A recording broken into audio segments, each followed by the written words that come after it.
Hello and welcome to New Zealand and to Rotorua for the first stop of this year's Crankworx World Tour, the second stop of the Crankworx Downhill Series. I'm Rob Warner, and when you're talking about downhill in these parts, I can't believe he's done this. The big dog. Okay. The big dog of downhill. Here he is, Elliot Jackson. I think they're going to give me a key to the city. Well, today. It is amazing to be here back in Rotorua, Elliot, where you have had so much. He's had 2 podiums here and he won't stop talking about it. Yeah, I might be a little bit biased, but I think this is the greatest place in the entire world. It is, and of course the RockShox career here downhill. It's going to be amazing. New track for it this year, Elliot, and a scenic start. Doesn't last for long though, does it, the scenery? Yeah, that's right. We had Louise Ferguson and Millie Onset here showing us around. This is the new section coming into kind of skyline area. Takes a 60-foot drop right there, which is just incredible. I mean, I think this track kind of has everything. It's grass turns up top, it's got some jumps in the middle, and then it gets incredibly steep right here at the bottom. I'm going to say it's got the greatest run into the finish line I have seen in a long time. It's like an outdoor motocross track, this bottom section. Yeah, it really is amazing. Incredible, yeah. So that's where all the action's going to take place. Let's catch up with Ryan Gilchrist, the king of Crankworx from last year, and his thoughts about this course. Getting better and better each lap. Feeling more and more comfortable each lap. The prototype downhill rig is like getting buck wild and it's holding me up real good. So final lap of practice then. Next run's going to be a race run and really looking forward to it. And of course, not the only fast rider. There's 2 very fast, world-class Kiwis we've got to have an eye on today, right? I mean, you see him right there, Lockie Stevens McNabb, Tehodo, Erika Pine. They've been going back and forth kind of all year, right? Tehodo, just a couple weeks ago, he was a New Zealand national champion. Lockie taking that win in Christchurch in our summer series. And man, I think that today, these are going to be 2 of the riders that are battling just so much international talent here at Rotorua. I agree with you. You know, we haven't really seen Tehuto, I don't think, ever riding this well, right? Yeah, I mean, we always knew he had that talent. I think it was a couple of years ago that he was really this breakout star in the pump track, which he took second in yesterday, and I think he wants to do one better today. Lives here right in Rotorua, and if you are in this part of the world to race or to ride your bike, I promise you there is no better global destination. Hi, I'm Millie Johnson. I'm here with Lisa and Seal, and I'm loving beautiful Rotorua. One of my favorite combinations are corners to Matiwa, so let's do it.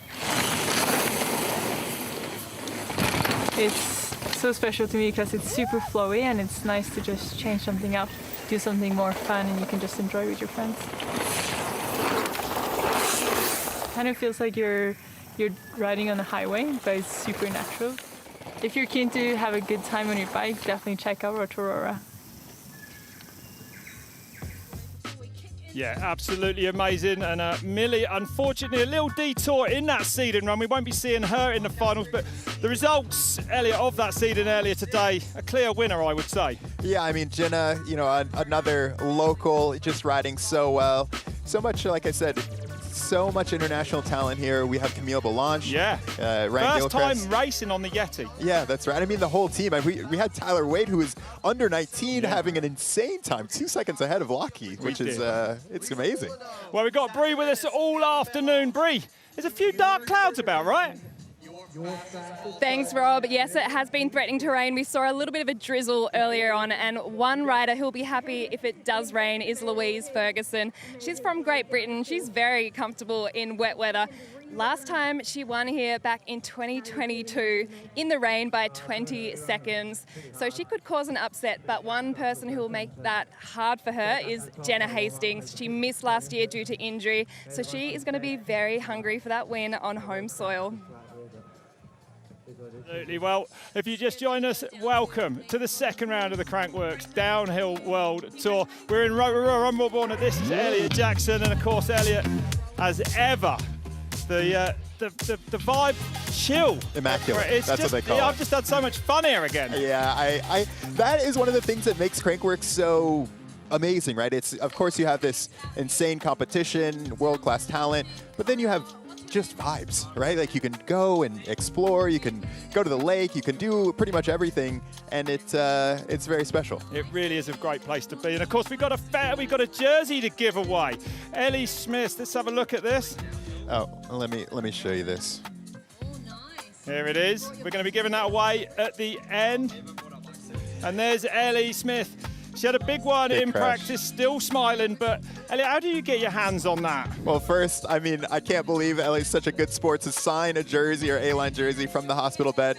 But make sure you follow Crankworx and the Red Bull Bike Instagram. The latest posts, all you're going to want to do is comment there who you think's going to win, who you think's the fastest, and later in the show, we're going to announce a winner. We certainly are, and get well, Ellie. Well, I think we should have a look now, another look at this track with the #1 qualifier, Lucky Stevens McNabb. Few people ending up in the pond. Hopefully it's not me. Just right up there. Oh my goodness me! Stevens McNabb goes fastest by 2.32. Unbelievable run! Yeah, it was pretty loose last year, but this year's a bit different. We're back at Skyline for the Rock Shocks Aotearoa downhill, and look at the view we got. I would come up to Fat Man's Route. Oh yeah? And any insights I would give to you, just don't case it. Slippery as, into a tight gap, slip right in there. They look quite big, to be fair. Almost big enough you could triple through. It's like a hard line, isn't it? No, it's cool. It's sick we haven't stuff this big in the racetrack. A couple of gnarly sections, to be fair, and probably bigger features on this track than we've had at World Cups for recent years, so that's pretty cool to see. Yeah, absolutely. Taking inspiration from Hardline, another course. It's an incredible downhill. The course and all the other amazing trails on Trail Forks here, right, Elliot? Yeah, I mean, this is such a world-class destination. It's so rare to have one, you know, we've been in the forest the last couple of years. Back here at Skyline, there is just endless trails to be ridden, hero dirt. No rocks, none of that stuff. You know, it's just all dirt, it's all loam. Nothing better. No, absolutely incredible. Well, we're going to go racing. Stay with us. We'll be back with the first woman drop-in after this break.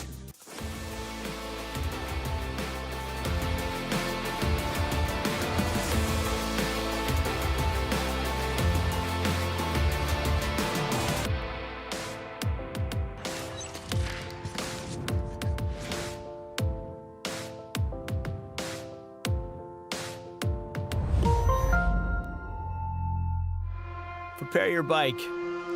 Visualize the track. Keep your blood pumping.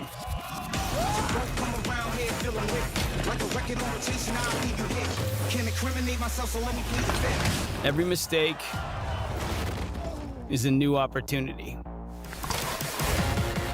Keep your grip loose for the wildest rides. Bike on Red Bull TV.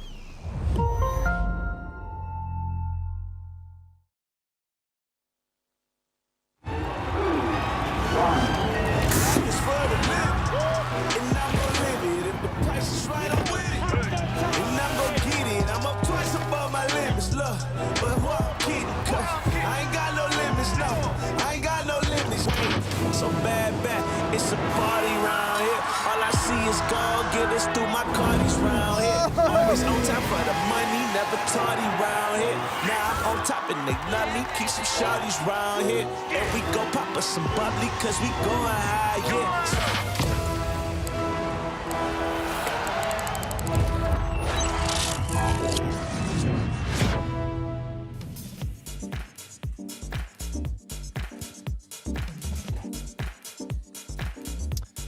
Good afternoon, welcome to Crankworx Rotorua. We're about to get the Rock Shocks Career downhill underway, round 2 of this year's downhill series. I'm Rob Warner alongside Elliot Jackson, who has had numerous successes on it. He won't stop talking about it. 2 podiums here in the past on this very hill.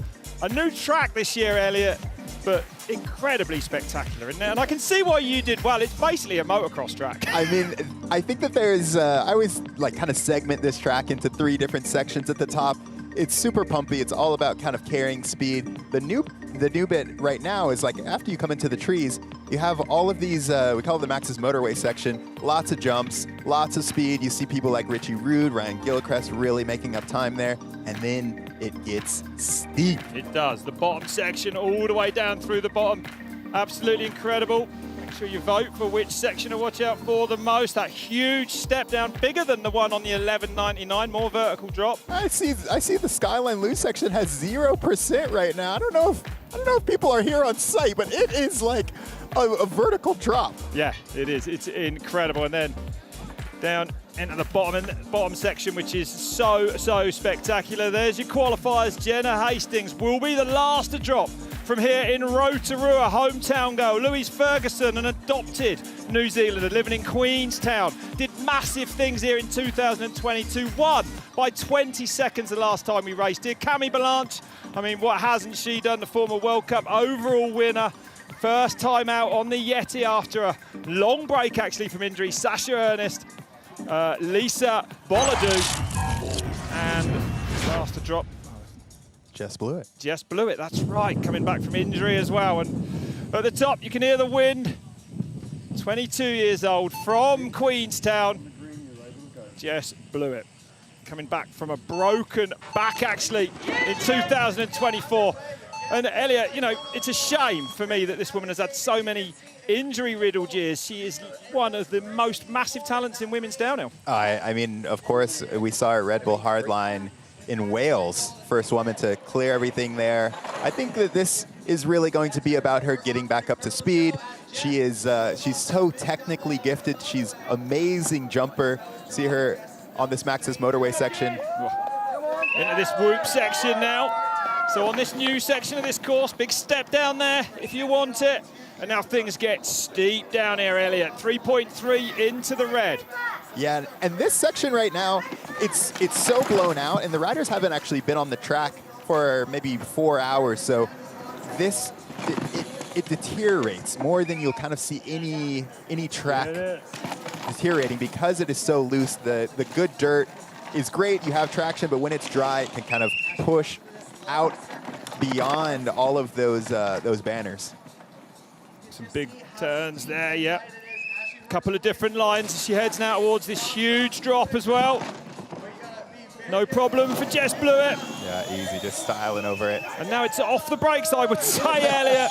And warp speed 9 down, excuse me, over these big jumps. Yeah, it makes up a little bit of time there. I think that's going to be one of the key sections is kind of not making mistakes. And she's gone green. 0.321 up. Yeah, it's super important to not make a mistake. And then this, you really have to kind of keep pushing because you have all of these track changes. Jumps to technical, on the brakes, off the brakes. Super steep. Going to catch riders out, I'm sure. Exhausted as well by this point. It's a physical track. Stays high there. Comes down last jump now. And it's been a good run for Jess Blewett. Millie Johnson. She goes fastest by 3:30 then. With a 3:30.13 up. Look at that.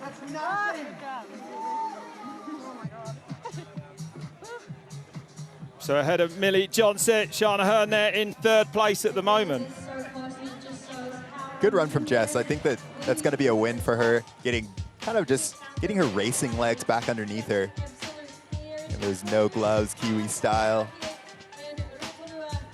We've seen so many kind of iconic runs down here in this Skyline Lose section. Good run for Jess Blewett though. I really need a timing screen in here. Can someone set it up? Okay, Lisa Boladu from France now 20 years old. Great qualifier from her. And she's a former BMX racer, so this is a track that I would say would kind of suit her. Not super kind of rooty or rocky. Really about carrying your speed, pumping in the upper section, and then pedaling for these jumps, staying low. Trying to carry as much speed. Headwind in the week, making it hard to get over these jumps as well. And it's super physical. You're not, it's not a rest. You really have to kind of pedal. See some riders using that wall right there as a wall ride. 2.6 up though, that first split. Jess was good at the bottom here though, so interested to see what Lisa can do. Super narrow there, some Big compressions in there as well, getting a couple of pedal turns in. Yeah, it kind of goes a little bit uphill, so that's a really key section there. Junior French champion, so the type of rider that country brings to World Cup racing. Yeah, She's got a bright future in front of her. That's right. Yeah, the French have just been on fire the last couple of years. Loses a little bit of time, loses 0.4.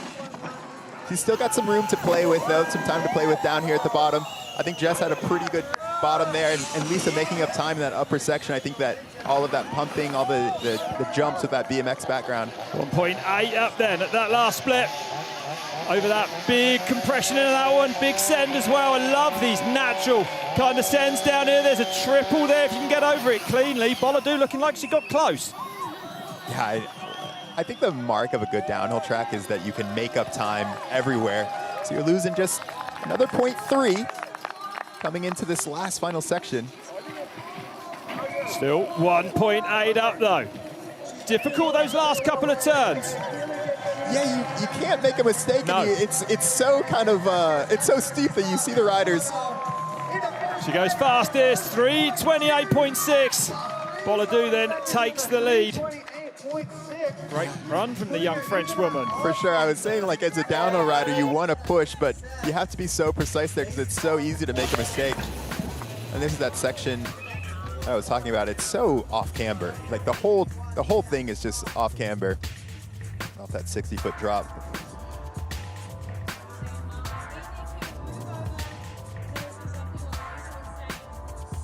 Yeah. Oh, big landing, big impact on that landing there. It's a physical track. It is a sick track, yeah, absolutely.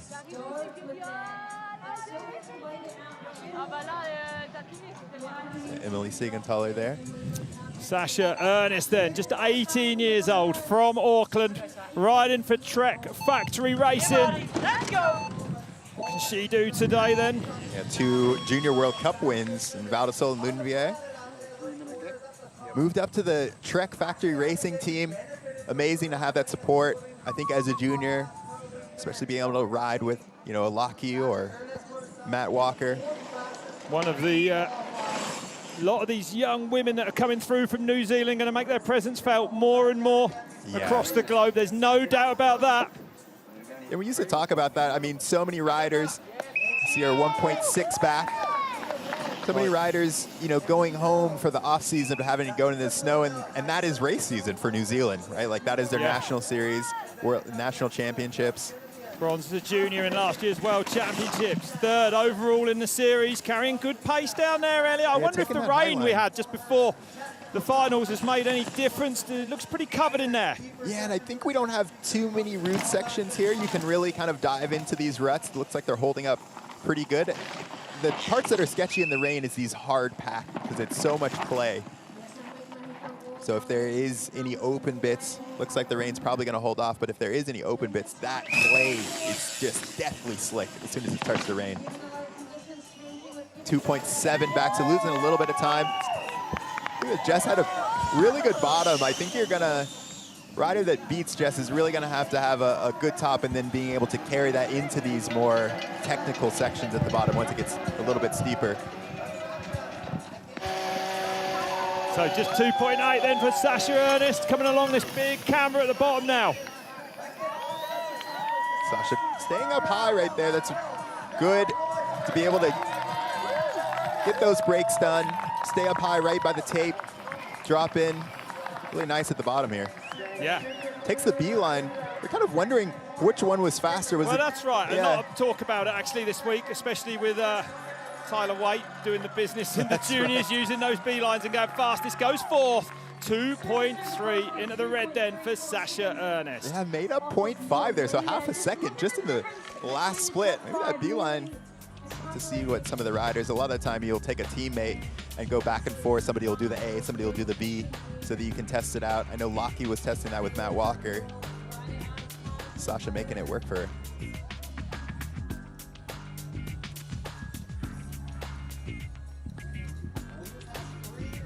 Really nice there. You really have to kind of wait the outside. You can see how many people are kind of falling off of that off camber there. Sasha doing a really nice job. Well, the 2020 Elite World Champion then of downhill, Camille Blanche from Switzerland. 35 years old now, a few injuries the last few years, but back in 2025 on a new team, and this is her first race on that Yeti. Yeah, I mean, just really getting back on the bike in December, spending a ton of time, you know, said that Switzerland was, you know, it's too cold. She came over here with Emily to get some training in Queenstown. It's really cool to see her on this Yeti Team Yeti, like you were saying, full downhill race program this year. Yeah, great to see it. And Cami saying yesterday, it's a slow build-up to those first World Cup races. 2.7 up at split number 1, though. So Blanche showing her form, Elliot. Yeah, I mean, as much as Cami says that she's going to chill, she's a racer through and through. You just see her diving in, staying up high right there. Yeah. In her second sporting career, was actually a Olympic ice hockey player. There's your current leader, Lisa Volodou, but it's looking under massive pressure from the woman on track now then. Cami Blanche, former world champion. Linking these turns, carrying great pace through those 2 steep right and then left. Yeah, she looked like she got hung up a little bit in that kind of off-camber section. It's really punishing. Lost 0.1 there, but looked like she's kind of back on it in these lower bits. So Blanche out into the sunshine now. Visibility is going to be difficult, Elliot, in the foresty bits, I think, when the bright sun comes out. Yeah. Cleanly over there. Blanche holding that low line there as well. Good pace across here. Yeah, you kind of, it looked like she was avoiding some of the softer bits of the track. That way she can carry some speed. Getting that high line. Drops down. Fighting it on the camber there, yeah. Does well to recover. And that was on purpose. She was trying to shave off a little bit of distance, also taking that high line. Yeah. So coming down then Blanche just to this last jump now. And Cami Blanche takes the lead by nearly 5 seconds. 3:23.9 is now the time to beat. Yeah, she was on fire in that lower section. Still 2 seconds. 2 seconds outside the fastest qualifying time of Jenna Hastings. So it's going to be interesting to see how that turns out. I mean, the track is definitely more blown out. I think, you know, Cami with a couple little mistakes in that middle bit, some of those off-camber, not being able to carry as much speed up those little tiny inclines. So I'm interested to see what Jenna and Louise have in store for us. 2 more women left at the top. It's Cami Blanche, though, leading at the moment. And riding about as immaculately as ever. Yeah. Yeah, she is so good at kind of getting up to speed, doesn't ride over her head at all. She's really, really controlled. The more difficult the track, the kind of the muddier, the steeper it is, the better she does. The more technical it is, that's right. She's got incredible balance. That's right.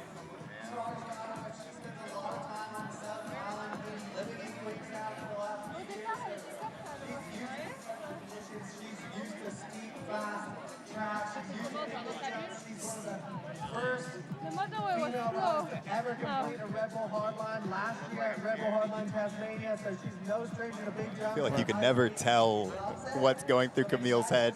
We should have a world championship winning run. She'd be like, yeah, it's okay. I know, you're right there. 3:23, nearly 5 seconds ahead. Christchurch just a few weeks ago, and she's just been on fire. Bench racing all the way after the finish line. Louise Ferguson, the last time we raced on this track, it was this woman that won back in 2022 with a massive winning margin of 20 seconds. A bit drier today than it was back then, though. Turns the GoPro on out of the gate. I love it. I do. I mean, we know how talented Louis is, you know, with that Red Bull Hardline just recently, one of the only women to be able to get that full run in.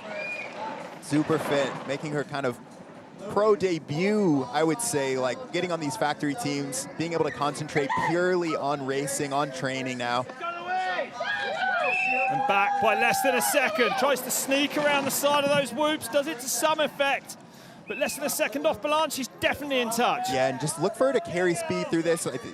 We know how good she is at jumps, and there's plenty of jumps coming. So far, I'd say this is looking better than Camille. You could see how much speed she's carrying up those tiny little bumps and things like that. 3 times in the top 10 in the World Cup last year. Yeah, Woman from Fort William, adopted home now in Queenstown. So far, so good. That's probably one of the better sections we've seen through there.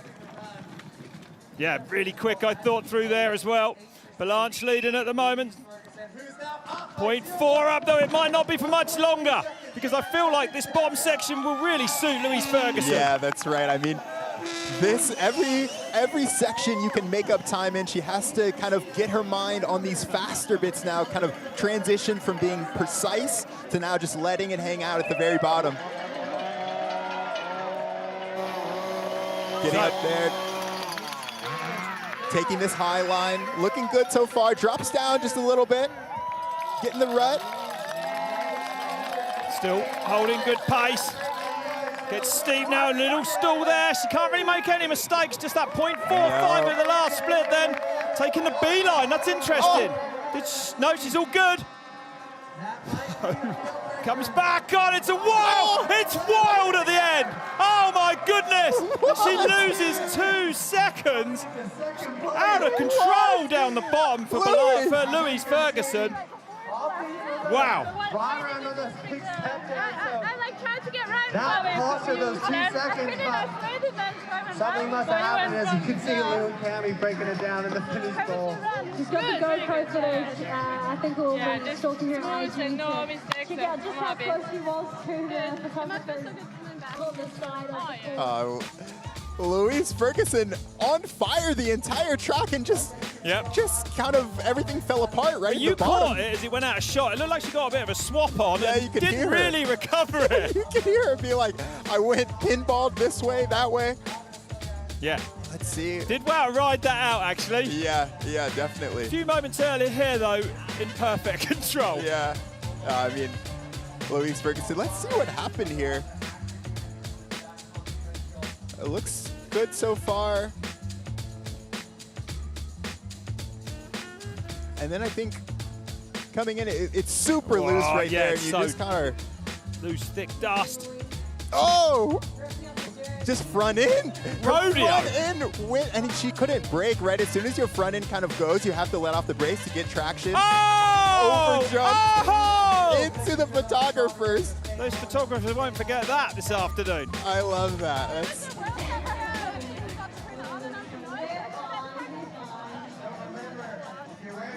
You turned that on because that was something. Good job you turned that on. That was something. She has got the helmet cap. She knew. She knew what was going to happen. That is so good. Okay, your fastest qualifier, the last to drop from here in Rotorua, just 20 years old, Jenna Hastings. Won the 11.99 at Whistler last year. The national champion of this country. Huge pressure on her this afternoon, I would say, Elliot. Yeah, she's been building and building this year, saying that she's felt really, really good, kind of back healthy. She's had a couple of injuries. We know the speed is there. Won the ADH earlier this week. But let's see them as you come up to this first bit. Got over that, though, just, I think. So important to get cleanly over these jumps. A little bit of wind in the air as well. 2.3 up there. Oh. Beautiful line through those whoops. Yeah, she is, you see, kind of the only woman downsiding all of these jumps. Let's see how she can carry speed through here. Super fast through there, just diving into that rut.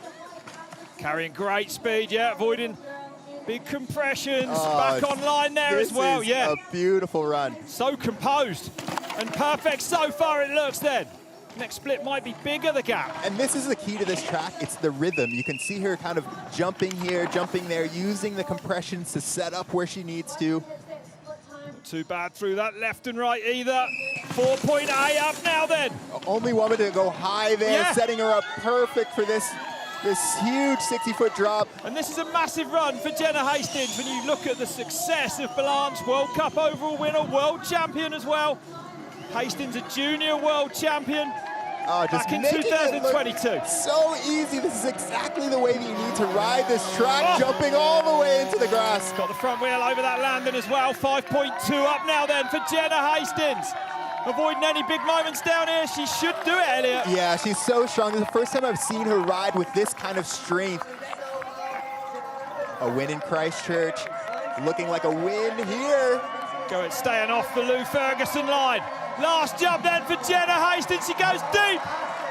Hastings takes it. 3:17.6. 6.2 into the green. A massive run.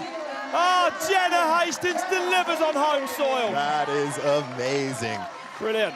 Absolutely incredible. Under all that pressure today. Taking 4 seconds off her qualifier. Yeah, 4 seconds off the quali as well. That's a huge run. Congratulations, Jenna.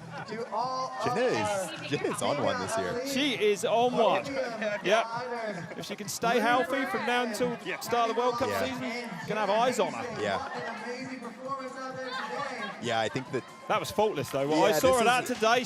This was amazing. Let's have a look. Well, I think that the thing that I was looking for is just like, look at the kind of the rhythm that she's using here. Not using, you know, not out of control, just really like kind of catching the ruts where she needs to, getting all the downsides. And I think that that is one of the, like I said, the key to this track is finding the rhythm. It's kind of a in between a pump track and a motocross track. Yeah. There's so many deep ruts, That's so many exactly what it holes. is. Look at that. Big triple there. Hastings not scared to go for it. Yeah, you have to, and it takes a lot of strain. I mean, right? Like you're not pedaling or anything like that, but it's beating you up the whole time. Nice and light over the top of there, finding some grip in this deep dust here.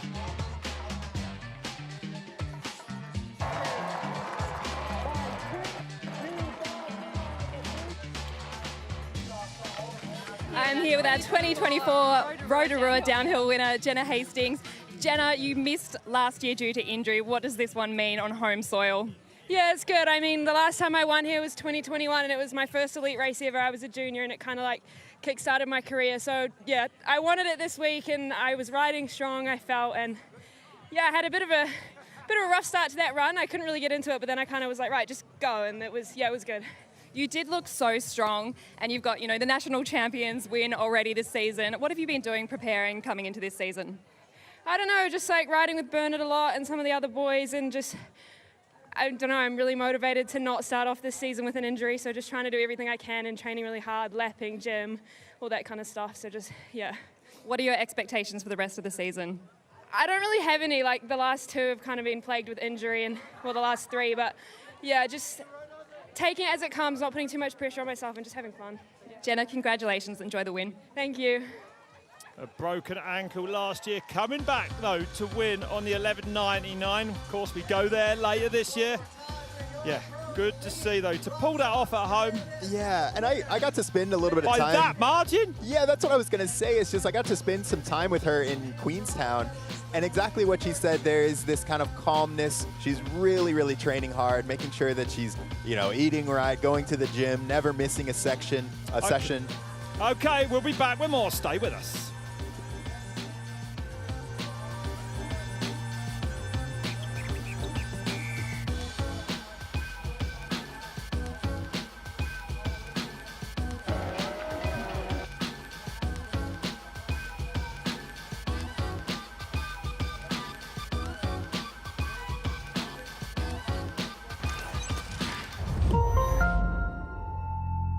What a lovely little island we live on. The scenery, the greenery, some of the best trails, outstanding craftsmanship. 4 seasons in a day. It's easy to overlook our beautiful little island, and there's nowhere I'd rather be. Glorious! Shires, now available on Red Bull TV. Breathe in, pedal hard, flat out. Oh my God. 3 iconic urban downhill races on 3 different continents. Steep, narrow and formidable. Look at that. The Red Bull Cenoa Bajo Series 2025. Live on Red Bull TV.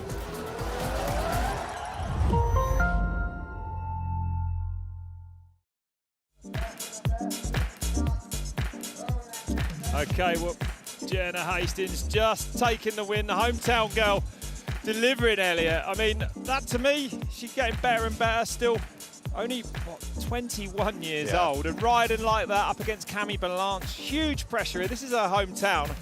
Well, I think that, you know, she kind of said it. We had this women's field, to me, one of the themes was these women kind of coming back from injury. Had Jess Blewett, you know, Camille Blanche, and Jenna Hastings, I think in this win, really showed what it means to ride this track. And it's a local track, right? She said that she kind of had a little bit of a struggle getting into it, but she came out of the gate really strong. Had a kind of a nice top section, and to me it was intensity that kind of allowed her to win this track. It's really hard to be intense on this track because you can override it so easy. Tripled in to the whoop section. I mean, she's just carrying so much pace. Yeah, that was great. Just use that compression to set her up. Because you have to be kind of deliberate. Some of the ruts will hold you, some of them won't. And I think her kind of like using this track as a rhythm section, setting up high where she needs to, getting her breaks done. Not rushing the bits she didn't need to. Yeah, exactly. Full composed. The only woman to hold that high line there, I believe. Yeah. Yeah, I mean, I think that there are times as a downhill racer where you feel like you can ride the entire track, and I think for her, it was a really big mental win to say, yeah, I had a kind of a rough top section, but I was able to snap back into it and then ride like this. It's going to be a dangerous one this year in the World Cup Series. Definitely, yeah. And as she said, you know, 3 years, just niggling injuries, or fair injuries, really. But it's hard, isn't it, Elliot? You want to push on, you've got to train, you've got to ride downhill these days a lot, really, to be competitive. Staying away from injury, it's part of the game. It really is these, you know, always has been. I'm interested to see what she does the rest of the Crankworx series. I mean, we've got extra rounds this year. She's 1-1 so far. So, yeah, starting the year off right. Incredible.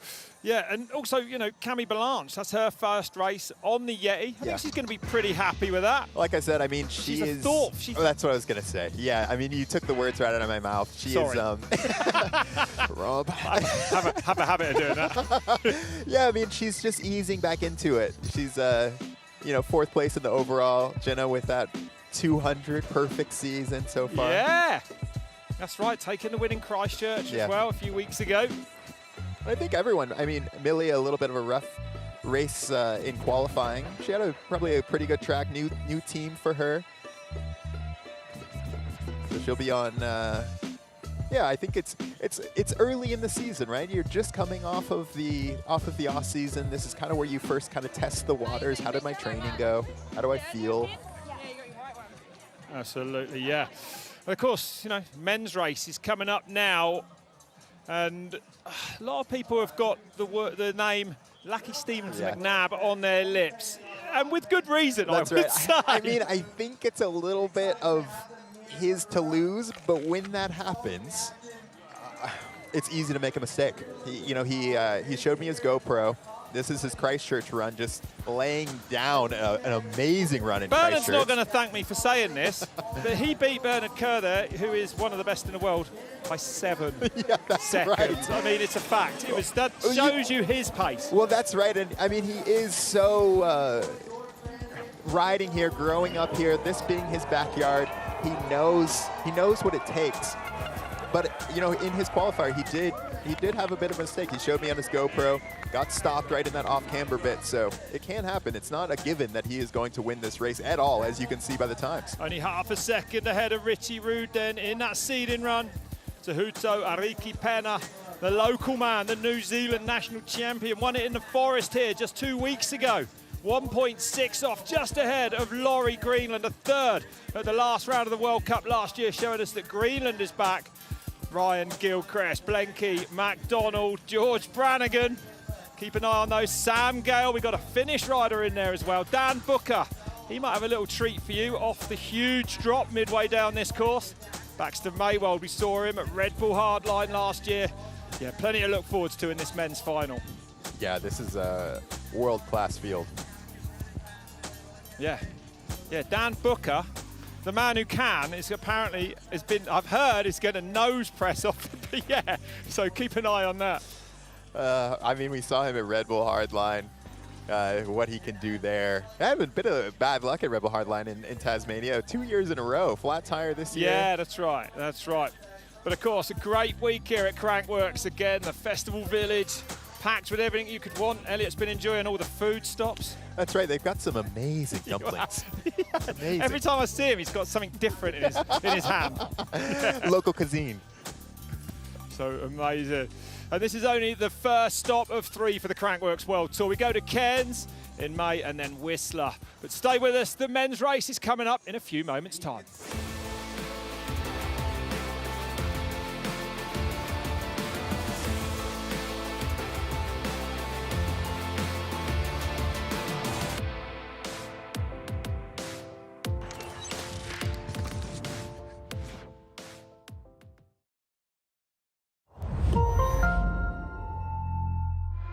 Prepare your bike. Visualize the track. Keep your blood pumping.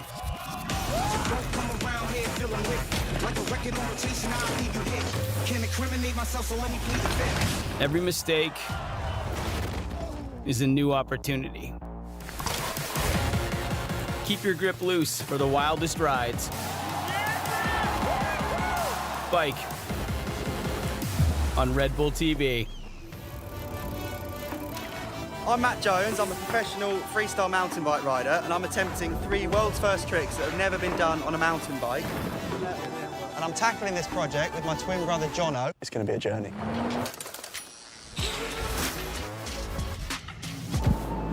No points at all for that. Are you going to hit me if I stand here? No. Matt Jones, Design and Conquer. Now available on Red Bull TV. Fear. A constant companion that even the mountain bike elite have to deal with. And your mind just starts kind of playing tricks on you because you can't do anything.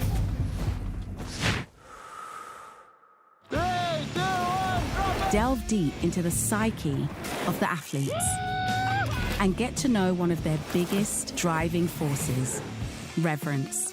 A journey into fear. Now available on Red Bull TV.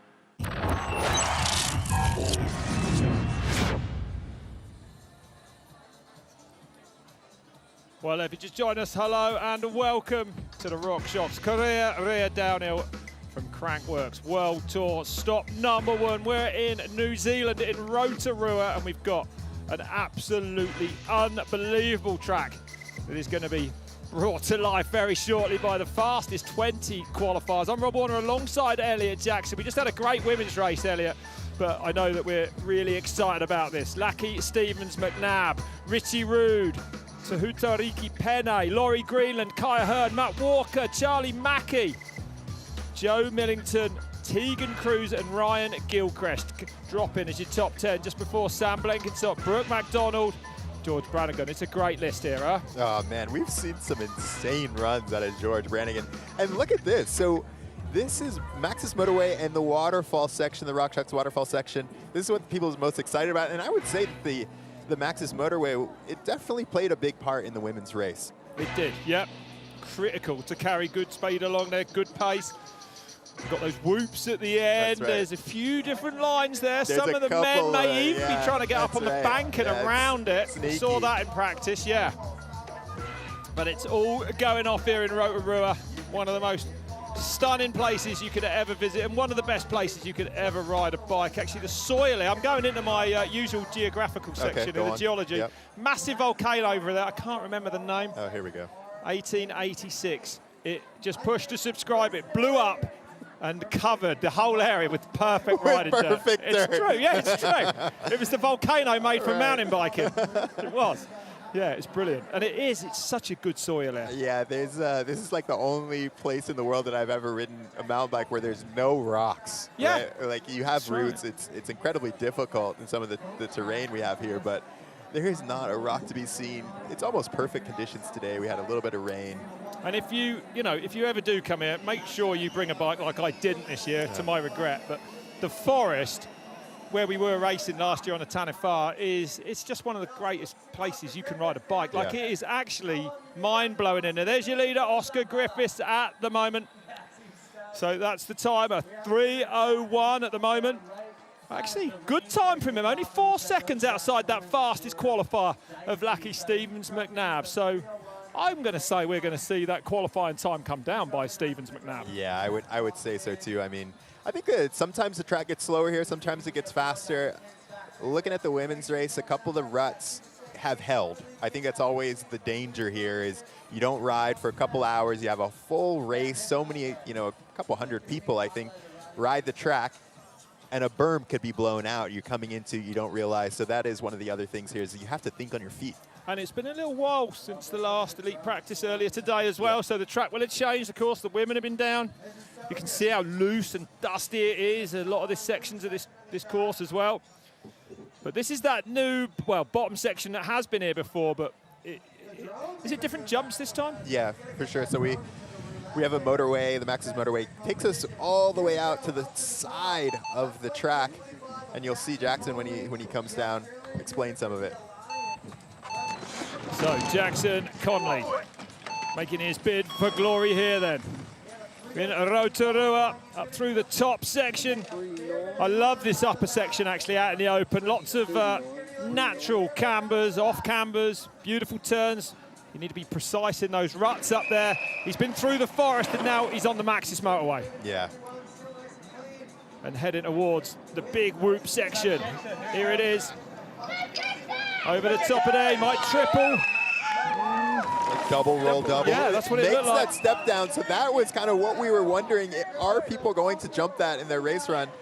It's a big step down on there, and it's absolutely, and gapping through there, and it's critical, Elliot, isn't it, to get that whoop section somewhere decent at least, have the speed to do it. Through there's so many kind of, just diving in. Berm goes away from him a little bit. Fast around that right, linking those that right and left. Not too bad at all on the exit. 1.7 back though. But gaining time in sector 2, 0.9 off now. Beautiful off that big drop. And Ryder's scrubbing off that. That's right, and you can almost just see how much time there is to be made up and lost through that section. Jackson kind of squaring up some of the turns. Squashes hard over there. Some spectacular crashes you may have seen on social media over that jump earlier in the week. And this is where you just need to let it flow. Losing a bit more time, 1.2 into the red now. Trying to set up high into this, one of the steeper sections now, coming right at the end of the course here. And using that A-line, going high there as well. So a good run for Jackson Conley. I'm not sure it's going to be the time of Oscar Griffiths. He does by 1.5. No way! That was an insane bottom section. That time. Wow! Incredible down the bottom. Then Jackson Conley catching me out for sure. 2:59 then. Yeah, that was in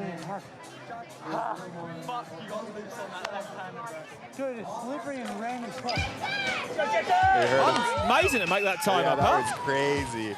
I mean, you heard him say that it's slippery in random spots. Sometimes you have just unlimited traction, and you'll see those in there's clay here. And look at that. That's what he's talking about right there. Jackson, I saw it. Just set up super high. Super steezy as well. Comes from a family of motorsports riders. 2023 under-19 Australian champion. Bringing the pace to New Zealand. 19 riders left at the top then in this men's final. Crankworx Rotorua. And it's Will Hides from Brisbane in Australia. 21 years old, this man. With an aggressive start. Doesn't look like the rain we had, Elliot, has really changed things up the top. Still looking like there's plenty of traction up there. Yeah, definitely. I mean, definitely the riders on the track will have changed it a lot more. Will, riding for Lusty Industries, 2023 New South Wales State downhill champion.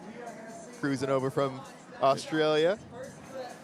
And when a state's the size of a country. That's right. That's right, 1.2.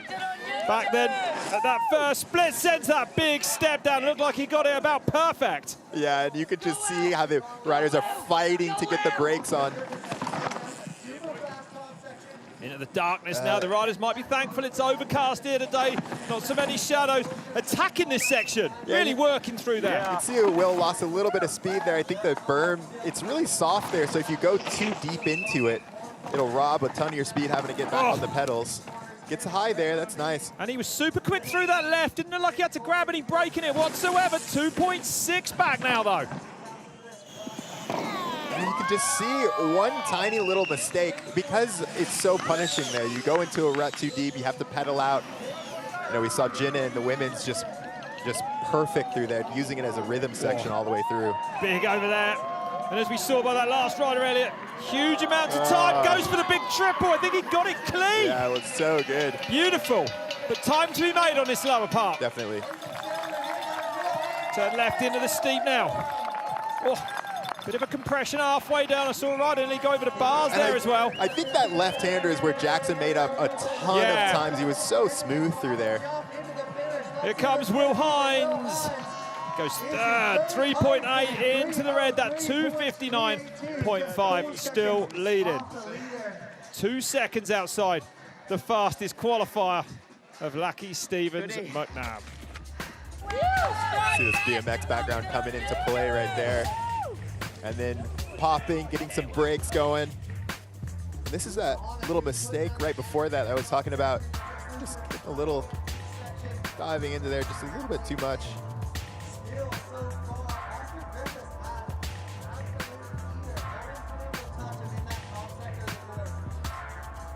See these riders scrubbing off this huge RockShox drop.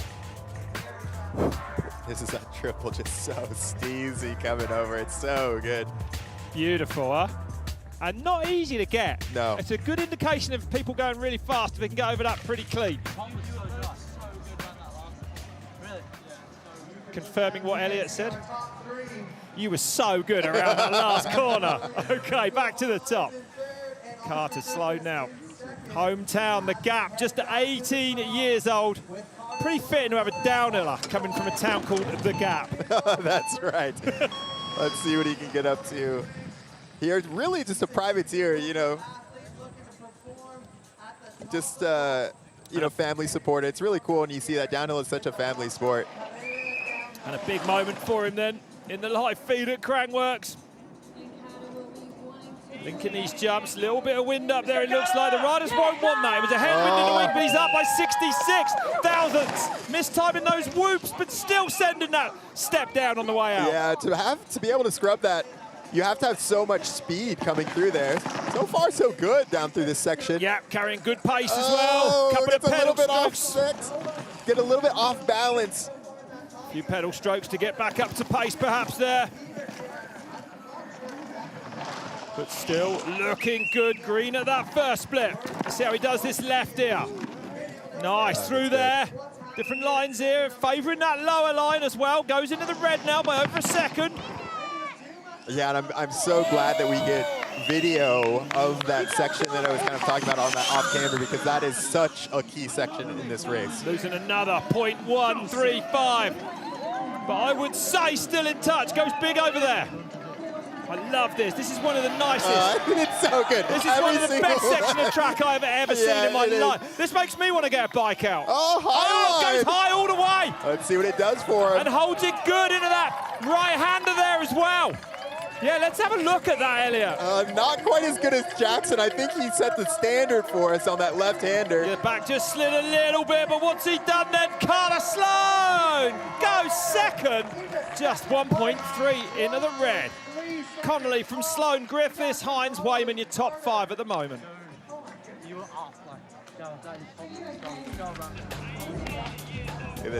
can tell how much he's pumping it. And the downhill bike, the suspension soaks up so much of these little small whoops that it's so hard to get your timing perfect on them. Just a little bit off to the left.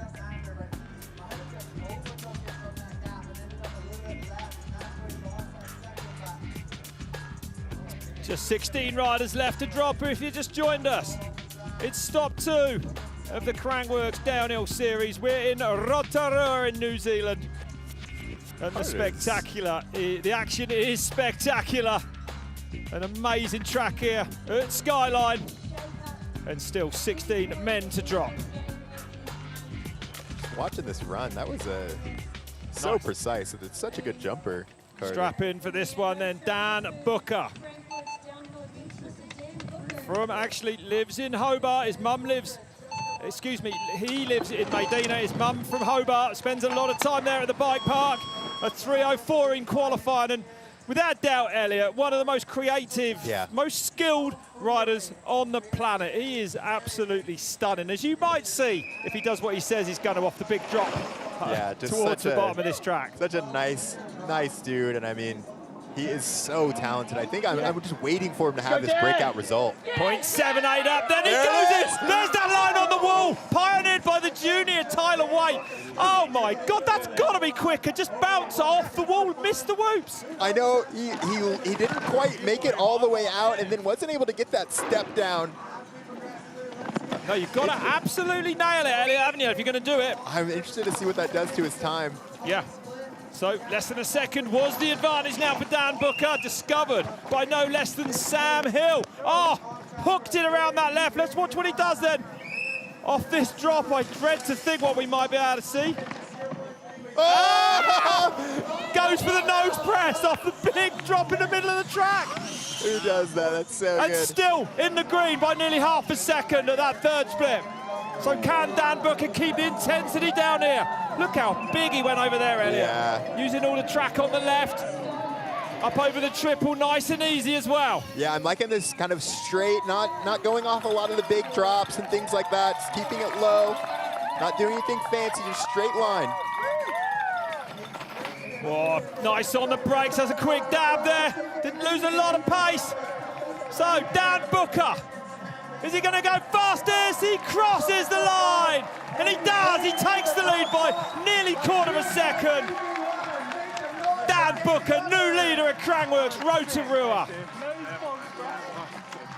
Into the lead in style. That's so good. What an amazing run. Brilliant. Absolutely incredible run. Take a look at this wall ride. Bang! But braking a little bit for that step down, perhaps, yeah. So you can link both of those up. Yeah, that's the idea, right? There's a nose press, so steezy.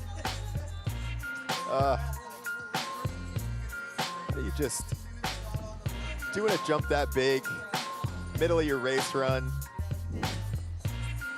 Yeah, just check out this dude's Instagram if you want to see some amazing riding. Rode the log into the big drop at Red Bull Hardline in Tasmania a few weeks ago as well. How that works, because that was like the big mistake I made, and then I made time on everyone. Well, he won the pump track last night. Jackson through, there's his tyres and pressures. Minion front and back and from Maxis. Ride the dry tires here. A little bit slightly more tire pressure than we'll see some of the riders ride, but a lot of them will do that just because you can roll a little bit faster here, and there is ruts to catch you. That's right. Picking him up now a bit further down then, Jackson Fruit. A junior, had a bronze as a junior.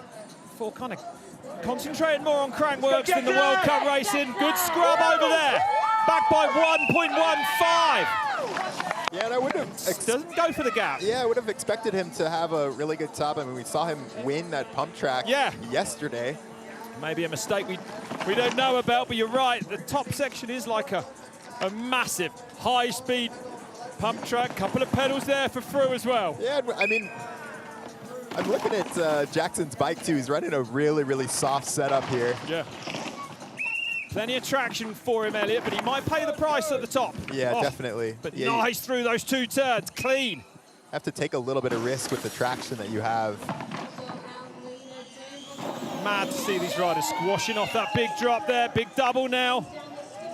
And then full bore towards this huge natural gap coming up. Sends it deep over there as well. Riders to the left, gives him a nice line at this next section. Yeah, that's right.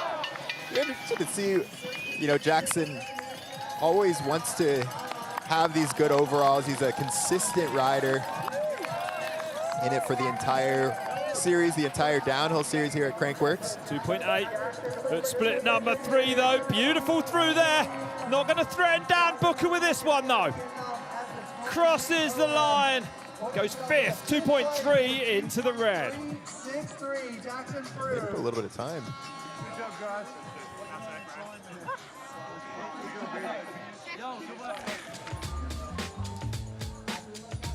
You can see that kind of that suspension I was talking about.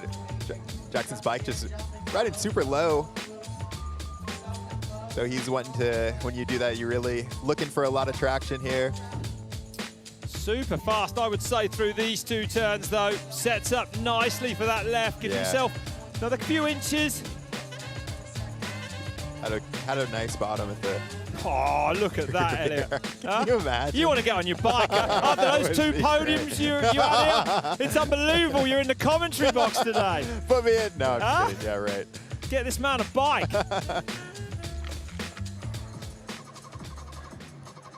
Well done, Jackson. 15 left to go in this finals then. Tarmo Rennanen from Vanta in Finland, 23 years old. And you'll notice he's not on a downhill bike, this chap, on an enduro bike. So it may pay. I don't know if it'll pay dividends at the top, but that's probably where it's going to be at its best. That's what I was going to say. I mean, if there is anything we're looking for him to try to make up as much time, get a buffer on this top section. Yeah. And then just try to maintain as much as he can. Because that bike will not perform as well as a downhill bike once things get steep. And he's up by 2.4! So really making it happen. And sends the gap! That's mad on that small fork. Wow. Oh, man. Oh, my goodness me, that Elliot. could be the play. Everyone's reaching for their enduro bikes all of a sudden. Look at this. Yeah, that's right. But can he keep this advantage? Because any minute now it's going to get a lot steeper for him. Yeah. Yeah, especially in that last section, it's super, super rough. Being able to hold on through there. Oh, goes down, just loses the traction. Just like that, and a mess now. He's got his panties in a wad. What a shame then for the Finnish rider.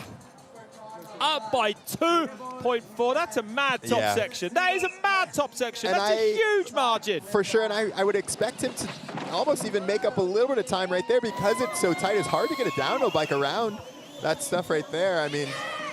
Oh, yeah. I mean, he was absolutely in touch. Yeah. Oh. Coming from Finland. Not many hills there. I mean, we saw Matty Laikinen back in the day coming from Finland. That's right. Yeah, absolutely incredible. But, I mean, you know, Elliot, it's fair to say that bike won't grip as well as a downhill bike. I mean, he's got to be so precise on it. That is exactly right. I mean, it's not just the rough stuff. The downhill bike, you have so much more grip around the turns. The traction difference. Yeah, that's what you're. That's the difference. Yeah, I agree. It's mind blowing. Yeah, it is.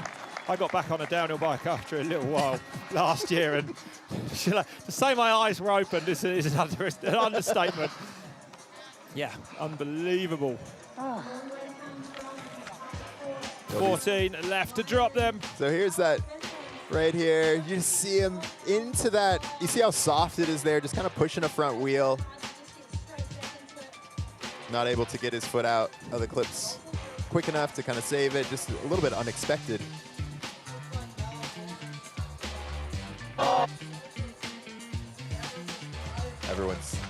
Everyone on that hot seat has had that feeling before. You're on a good run, seeing a competitor go down like that. Dan Booker leading. Still a couple of seconds outside the fastest qualifier from earlier today. Jackson Connolly second, third is Carter Sloan. And we go back to the top for Sam Gale, 23 years old, from Nelson. Twice this man has finished inside the top 10 at Red Bull Hardline, and it's a determined start from him. He means business, I think. Yeah, does a lot of surfing, so it helps him with his kind of mental game. Loves being out there. And a 7th, actually, at Hardline Tasmania in 2024, giving you some indication of just what this man is capable of. Yeah, Sam is one of the most stylish riders. Just so incredibly skilled.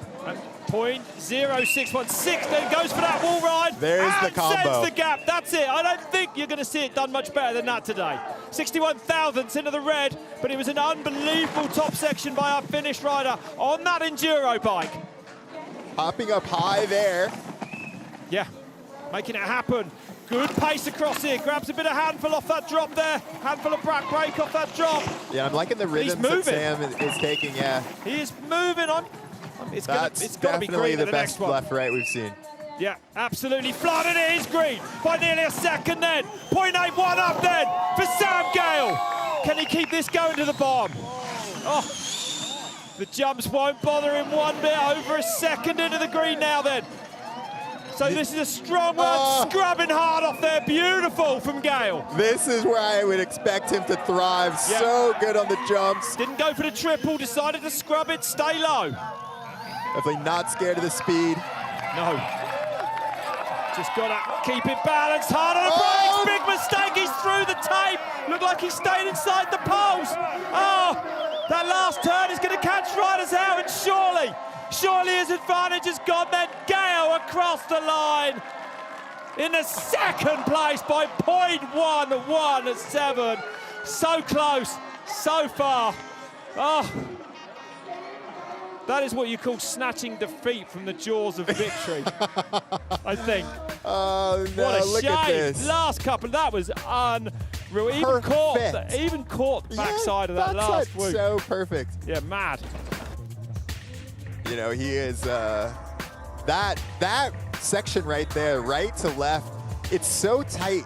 And if you miss your braking, you kind of you'll see the riders kind of, some people who make mistakes, stab the brakes right in the middle, and that's going to ruin your exit speed. The exits there is so important.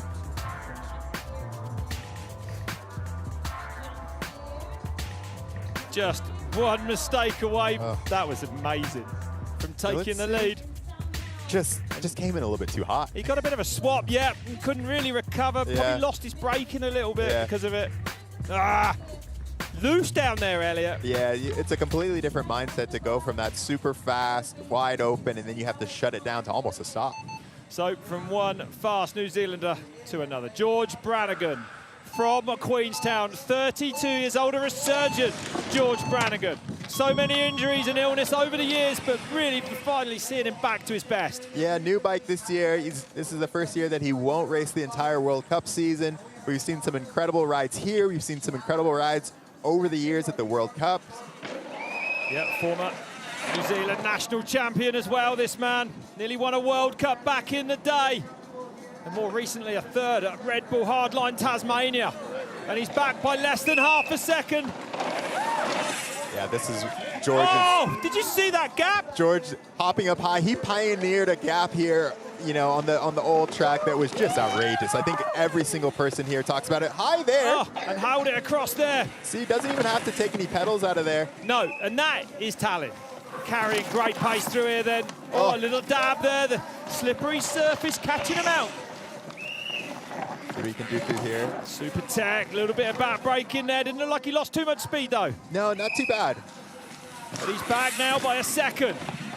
So lost 0.4 really between those two splits. George on a really good run. 0.7 now. He might find that between here and here in the bottom, but it'll take almost perfection, I would say. Goes massive there.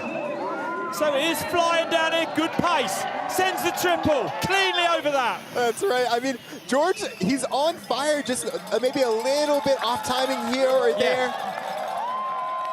But putting it all behind in those little mistakes, looking composed in, nice around that last left.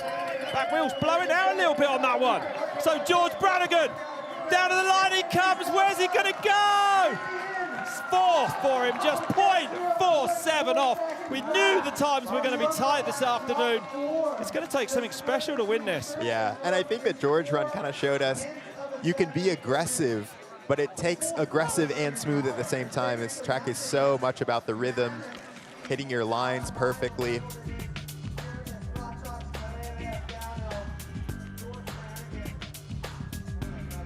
And that, I think you're right, Rob, the high line there. He did, he jumped up high. That was beautiful. That was insane. I love it. That would be the line that you're on. George went off the big side of that. Well, he went off the big side of the step down. I don't know. I don't think he could break. Ah! Brannigan at his best. What something to behold. Yeah, George loves his bottom section. See him staying up high there. So messy. Apologies for the language. Brooke MacDonald then. New bike for this man on Ari bikes from Hawke's Bay. A World Cup winner in the past. And has won here in Skyline in 2019. And it's good to see the Bulldog attacking as hard as he does. His qualifier, all the riding this week has just been so full on doing laps with Chaz Mack. What's it going to be at split number 1 then for the Bulldog? Oh, perfect over there. And he's green by nearly a second. Who let the dogs out? This is incredible. Brooke. Can Brooke MacDonald keep this going now then? He's pushing on Elliott.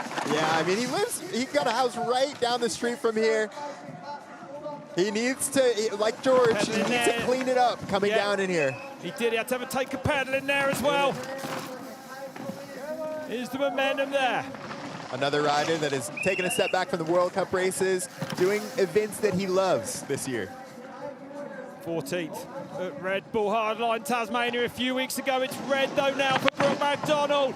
1.2 off. I didn't see any big mistakes, but it's just a little bit maybe. Maybe like you said, just lost a little bit of momentum on that flat sort of wooded section we saw. Yeah. Oh, big over there. The crowd favourite lining it up there, and here he comes. Sends the triple, of course he does. We know that Brooke will send. 1.4 into the red of that split number 3. Holds it high on that camber. Directly into that turn. Good pace down here, Elliott. Yeah. Anchors up well. Makes that left. Definitely cleaned it up. Like you said, he's just a little bit messy in the middle, maybe. It's been a good lower section from Brooke MacDonald, who goes in a 6th place. 1.5 into the red. Still managed to beat his qualifying time. Dan Brooker, Brooker, the only one that's in that 250. No, that's right. The top 4 are actually separated by less than half a second. Yeah, exactly. It's so tight. Really tight racing here. And Brooke, another rider that loves it here in Rotorua. I've seen him have some amazing runs here at the Skyline track, also in the forest the last couple of years. RA bikes this year. New team. New bike. Yeah, loving that new bike, he said. Love to see the fans as well, the audience. The Bulldog. Getting into it. Wow.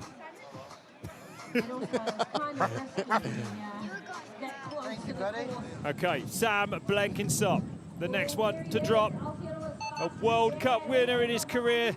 And the last time he raced here in Skyline in 2022 is this man that took his 2nd win on this part of the mountain. 2-time Crankworx downhill series winner as well. Blenky pushing hard in that first turn. Yeah, and he is so aggressive. And if he can make it work on a track like this, like you said, I mean, he's been on the podium here. No, he's fit. Always, yeah, absolutely. And one of the most stylish riders ever in the history of the sport. Where's he going to be on? The clock is up by 0.18 then.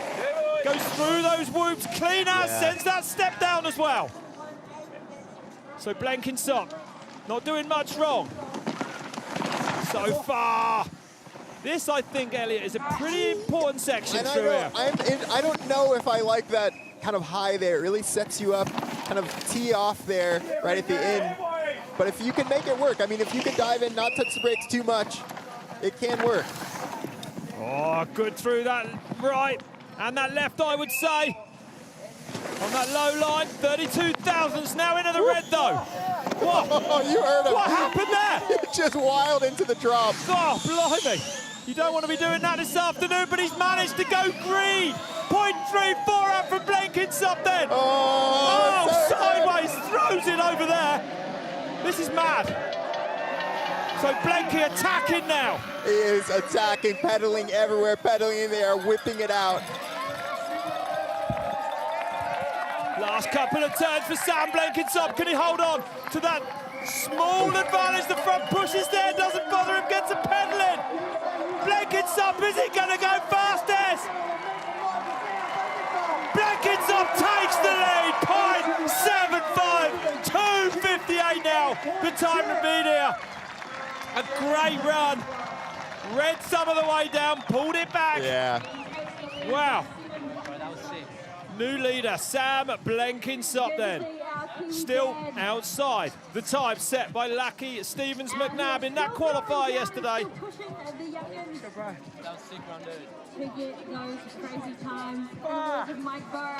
Mark of a good track is that you can make up time anywhere. I mean, losing a little bit in the middle, making up time at the top, making up a ton of time at the bottom. Really have to... Guys, see me I was crashing the first corner? Yeah, we did. He did nearly crash in the first corner. Pushing the front end. But he, you know, he recovered well. Yeah, he did. It's not always that easy to do that, actually, Elliot, either when you make a mistake. Right round the outside there. This track is really difficult mentally because it is, you know, super fast at the top, and you have to kind of really break it down, and then you're back up to speed. You saw him get wild through there, jumping all the way down to the bottom. You need a parachute if that goes wrong. Yeah. And this, I think he really let it hang out. This is a section that's been in slightly different this year, but it's been really similar throughout the years. Sam just letting it go. I love it. I love it. So good. I love it. Oh, he's amazing to watch. Yeah, he is.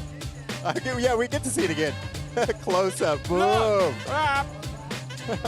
Pedaling to bring it back. I know. Trying to get back on the gas and get the bike back straightened out.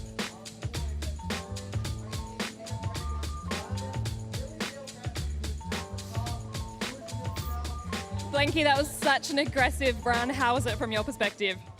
I had to ride aggressive at the bottom because I pretty much blew it away at the top. So I was like, oh, well, we're coming into the bottom, so I felt good. So I just pushed the bottom part. But, yeah, I blew the top sections out really bad for some reason. I just rode, thought the dirt was going to be grippy after the rain, but it was actually slippery, and I just washed the front in the first corner.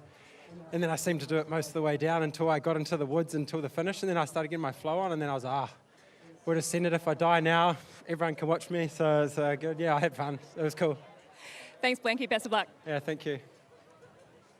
Yep, congratulations, Blenky. New leader then for the Rock Shocks. Korea rear downhill, a 2:58.6. Booker sat there in second. Gale from Connolly from Brannigan, your top 5. And 10 riders now left to drop here in a Rotorua. Rob, I'm noticing that we can almost see the riders' kind of mental state coming through, right? Like we saw Blinky really pushing at the top. We saw that front end push. We saw him make a couple of mistakes right in the middle after that step down, and then we saw him risk his life at the bottom.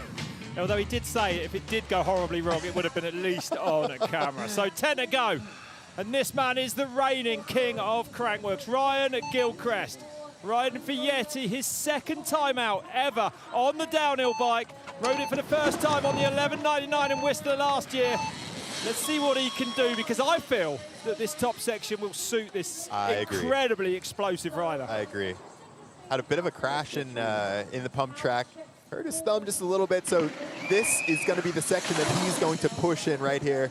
So good on the BMX track, so skilled, so strong. The pump track world champion is up by 2.1. It's an unbelievable top section then.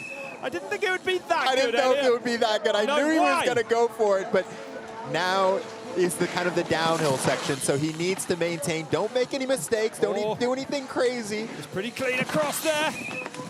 Wins in so many of the different disciplines we see at Crankworx. Love to see him on the downhill bike, though. And it's amazing, Elliot. What can he do from here on down? This is a big test for him now. Yeah. We'll know right after this split. We will. Here he comes then. He looks good. I haven't seen him really make a mistake. He's lost a little bit of time around. I think he's done what he needs to do. But now can he just keep it? Blenky was so fast down this bottom section. But Gilchrist will be magnificent over these jumps, you would think. Straight into there, scrubs hard. Nothing spectacular, but absolute pinpoint accuracy. Nice, big over there. He's the carrying triple. good pace up here, you know. No doubt about it. Let's see how his braking is. Smooth. Yeah, smooth into there. Not to rush this left. Gets in there nice as well. That was fast. Has he done enough? I think he probably, I don't know, I'm not, maybe. Let's find out. Here comes Ryan Gilchrist. And he goes fastest by 1.8 seconds. 2:56. He smashes the qualifier of Lucky Stevens McNabb. An incredible run. Let's go. That must feel, you just heard how much it means to put down a run like that on a downhill bike. Wow. That is not his normal weapon of choice. Unbelievable. By a margin of 1.8. That's huge. Downhill man now. Like he's like, get out of here. Can't win everything. No, that's right. That's great. I mean, great to see. Yeah. That was such a veteran run. You saw how much he pushed at the top. You knew that's where he could make up his time. And then just being perfect. We didn't see it, you know, no loss of traction coming into this very bottom section. Oh my gosh. Impressive. Massively impressive, yeah. Yeah. Will that time stand? 9 riders, though, still to go. Tegan Cruz from Canada. From Pemberton, actually the same place Finn Isles lives. 19 years old, a second-year elite now. A former 6th in the World Championships, though, as a junior. And Blenky said these top turns haven't actually got any better with the rain we had before the start. Still slippery up there. Yeah, on that UR team. See his teammates Kai Hearn coming up later. Both of these riders having a good off-season. So let's see what he's got as he comes up to this first split then. And he's back by 4.2. Ah, clean through there though, Elliott. Sends the step down nice. But that's too big a margin to turn around. Oh, gets messy there. And again. Yeah, you can see, I mean, you can see how easy it is to override that section that we just saw. Throws you off your rhythm. I think it's going to be hard to beat Ryan Gilchrist at the top. Oh, yeah. Yeah, I totally agree with that. Gilchrist did the damage at the top, but he didn't lose much. He lost like a second in the middle and then was bang on at the bottom. Yeah, and I was waiting. 3.9, he's pulled a little bit of time, though, in that midsection, so reflecting what we said about Gilchrist. Yeah, exactly. There's time to be made up, right? Like, we've seen a good top. We haven't seen kind of a max speed in that middle section yet. Goes over the left-hand side there, the big kicker. You can see the bike fighting in that deep dust on the landing. Carries good pace, though, miles over that. Big triple, 4.2, though, goes back on the clock. But from that first split onwards, he's been actually on Gilchrist's pace. Well, I mean, Tegan is a World Cup downhill racer, so we would expect him to make up a little bit of time on So Ryan here he comes, Tegan Cruz goes across the line, 5.3. In 11th place for him, 5.3, another red.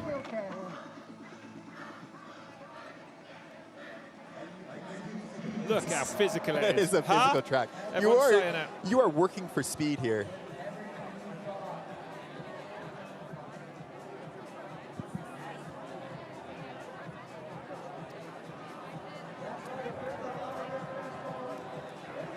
Gilly, you're in the hot seat and your downhill bike, it's not your usual weapon of choice. How are you feeling on that downhill? Oh, look, Yeti put me on it. I did a couple laps of practice and yeah, I guess it kind of speaks to the bike because I haven't really done much setup on it. I've just jumped on it and the thing's an absolute machine. But yeah, shout out to Richie for towing me up to speed out there. I wouldn't be even remotely as fast as I would without him. And shout out to Tyler for still being fastest man down the hill. Epic run, congratulations. Thank you so much. Okay, well, getting to the sharp end of the things now. 8th fastest qualifier. Duke Millington, those are his tyres, Minion up front. Saw that. Joe Millington actually. Yeah, Joe, excuse me. Joe on the start this too. And he's riding this trail bike too. And we saw the tire pressure, 27, 29, so even higher tire pressure than some of the other riders. This would be the section again that he's going to be wanting to make up time in. Oh yeah, single crown fork for this man as well. So let's see then if he can make that bike. Capitalise on that bike at the top. 3.7 does the wall ride on the enduro bike. That's mad. That's so good. I mean, I think you really have to pull for it, but you can see how rough it is for him right here. On this bike, yeah, it's getting loose now. That's the shorter travel enduro bike's different. Oh, it's not really just nice about the through travel, there. is That it? is how you do that high line. And I think the enduro bike can perform here as well. Yeah. But from here on down, it's got to get going tricky. for it. Yep. He's trying. Just so rough. Oh, that was unbelievable. What? How fast did he come into there? He's riding it. It was 3.7. What is it now? 1.9. Takes nearly 2 seconds back. That was insane through there. Which means Gilchrist's time is very beatable, I would say. Yeah. Oh, incredible then from this man. Joe Millington. Riding the middle bit, you know, what I would say is the downhill section on a trail bike. And goes big over there off the big kicker on the left. Well, Millington not scared on that short travel bike. No. 2 seconds to find. No, I think it's going to be too much, Elliot, with just this little bit of track left. He looks fast. He does. Oh! He looks really fast. A big mistake there. He keeps it going. It's the Wild West out there. Joe Millington then safely across the line. What a time. He goes into third. 1.9 to the red. That was unbelievable. I love it. Enduro bikes and wall ride, just like cookies and cream. Unbelievable. Hanging it out. Look at that. Look at this wall ride here.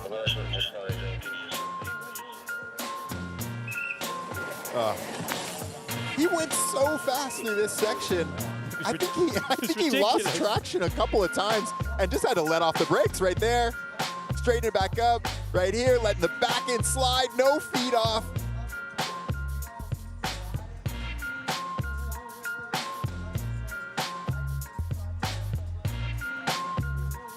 Always feels good to put in a run where you lay it all out. I mean, you'd rather make a couple little mistakes and have a run that's too safe. And he definitely did not have a safe run. We can definitely go home saying I didn't leave much behind out there this time. Yeah. Bro, I don't know how you got that last corner. I was like, done.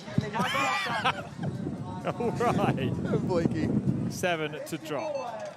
From Napier, 25 years old, Charlie Mackay. And I said to Brookie after the course preview they did together this week, you should have a look at it. How much time does he spend on his bike? And he said he hasn't ridden a downhill race since this one last year.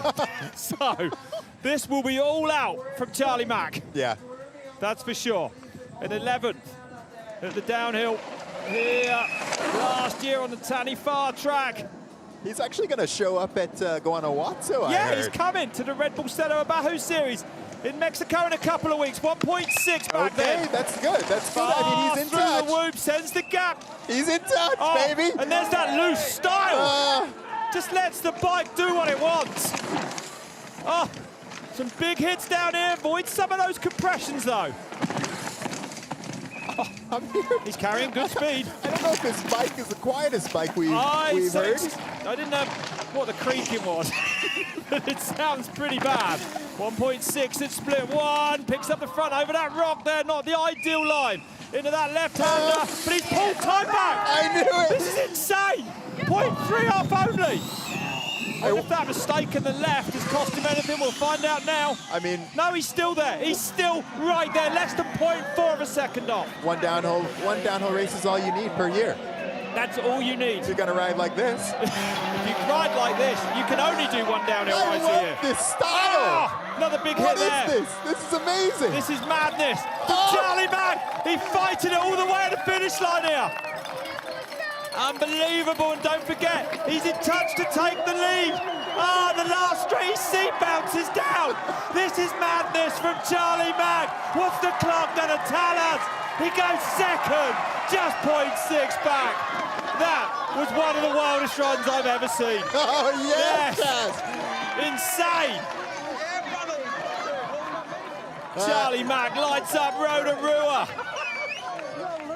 That was bonkers. I love it. That was as bonkers as his course preview. Look at this.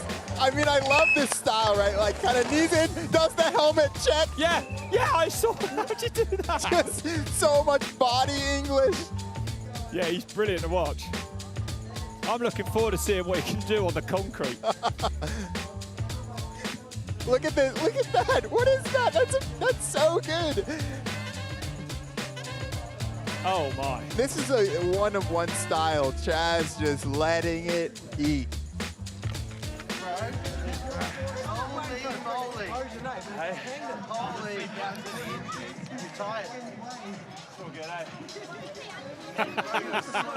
Yes, Brooke. Oh, good. All right, back to the top then for the man that took the overall World Cup win in 2020. Matt Walker from the new UK was actually on fire at the last World Cup last year. Fastest in that first qualifier in Montanari. Things didn't go his way, but he's back. Madison Saracen's gone. New team for him this year.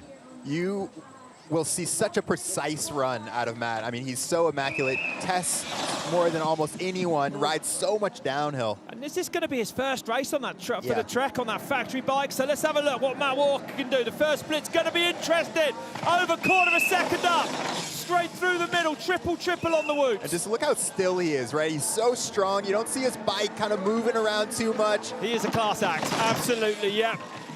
Go slow there. Precise. Precision all the way down, but carrying amazing pace across this camber.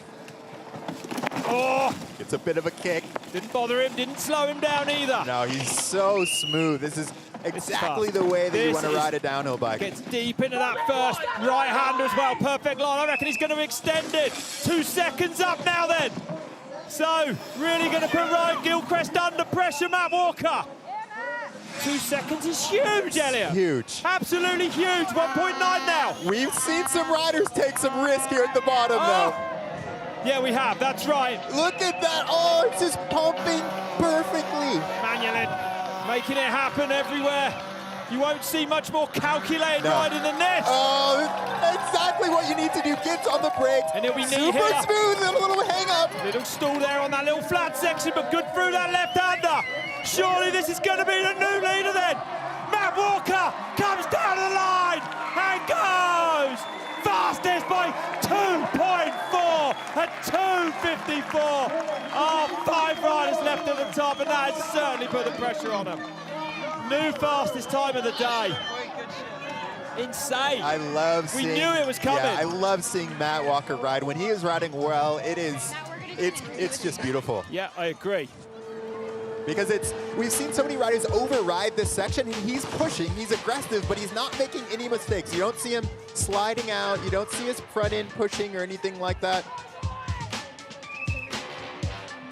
Exactly what you want to do. Bike is working really good. Excited to see Matt have a good year this year. That was impressive. First time out on the track, showing us that he's going to be somewhere near this year.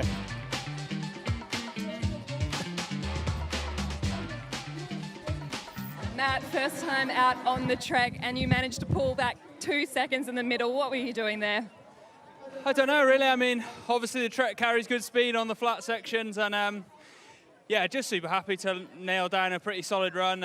As you say, like, it's been a long winter of testing all new parts on the bike for me, parts I've never ridden before, so I'm still in that process and still building up to the first World Cup, but yeah, happy to be somewhere near. How are the conditions on the track? Pretty good, to be honest. With the rain earlier, I expected the top, especially on the grass, to be a bit slick, but all in all, it's running fast, and there's no headwind today, which makes a big difference. Matt, well done. Thank you. No headwind up there, Elliot. 2.4 the advantage, massive. 2:54, that's a long way ahead of Lucky Stevens' qualifier. There might have been a wind actually yesterday, but impressive. Gilchrist second, Mackie, the most explosive run I may have ever commentated on there in third place. Insane, and it's not over yet. No. Yeah, like Matt was saying, I mean, when you switch everything, suspension, bars, frame, it takes a while to get up to speed, and I think a run like that is really nice. Okay, well let's hear from Katie Wynn, and she's with Bree.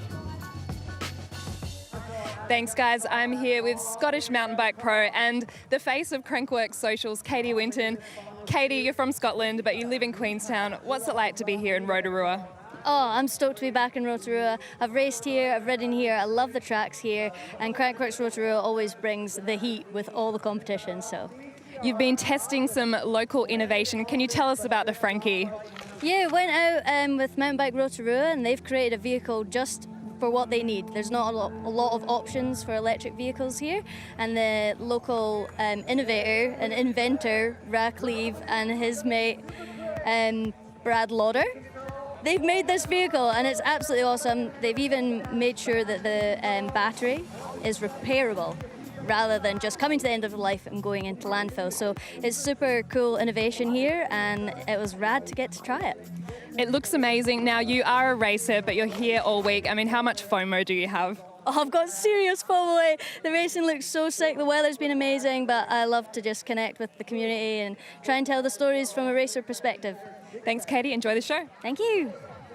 Thank you, Bree. Thank you, Katie. 5 riders then are left to drop here. Kaya Hearn, Laurie Greenland, Tahuto Arika Pene. Richie Rude, the American, making his return full-time at Downhill this year. Yeah. Before Lackey Stevens McNabb, the #1 qualifier. The crowd are going to get behind him this afternoon. This thing is far from over then. Back to the top for Kaya Hearn, 23 years old, a former junior world champion. So don't be surprised to see this man bring the pace here. Said he's never felt better on his downhill bike. Never felt better. I mean, he had an amazing run at Cannondale, but his chain came off, so I'm really, really looking for big things out of this run. Well, let's see then, as he comes down towards this first split, how this top section has gone for Kaya Hearn. His dad, actually, couldn't be it. Where is he? Uh-oh. He may be down. His dad actually couldn't come from a more contrasting sport, an Olympic speed walker. Oh, wow. Yeah, but Kaya Hearn, well, looking like he's had an issue up top. We saw that. Yeah, for sure, yeah. It was always a bit stressful, like, especially with changing the bike and shit. I just had no idea what I was going to do. That'll do.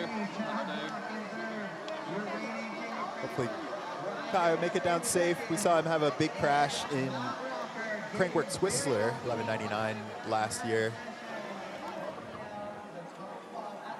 So Kaya Hearn, not sure where he is up the top somewhere. We'll keep you updated as soon as we know where he is. Could be a mechanical up the top somewhere. I know, that would be, it's never what you want. I mean, it's so easy to make a mistake anywhere on this track. A little bit of an update about Chuck's Waterfall. Is that what you would pick? What's your pick? I like the motorway section just because of the whoops. Okay, I'm loving him. Here he is. So Kaya Hearn, all good then. Looking like he's crashed out at the top. A shame for him. Yeah. Not hard to do up there, Elliot. There's so much going on. Good that he's all good. I mean, that's the main thing. I think, again, it's as a downhill racer, you want to push, especially when you feel that good. I think a run like this, I would have been in the starting gate being like, let's go. This is going to be my run, going for the win here. So sometimes you have a bit of a slide out. It happens. Yeah, mud all over his back there, telling us exactly what's happened. Still pushing on down here, though, Kaya Hearn. Yeah, it's good.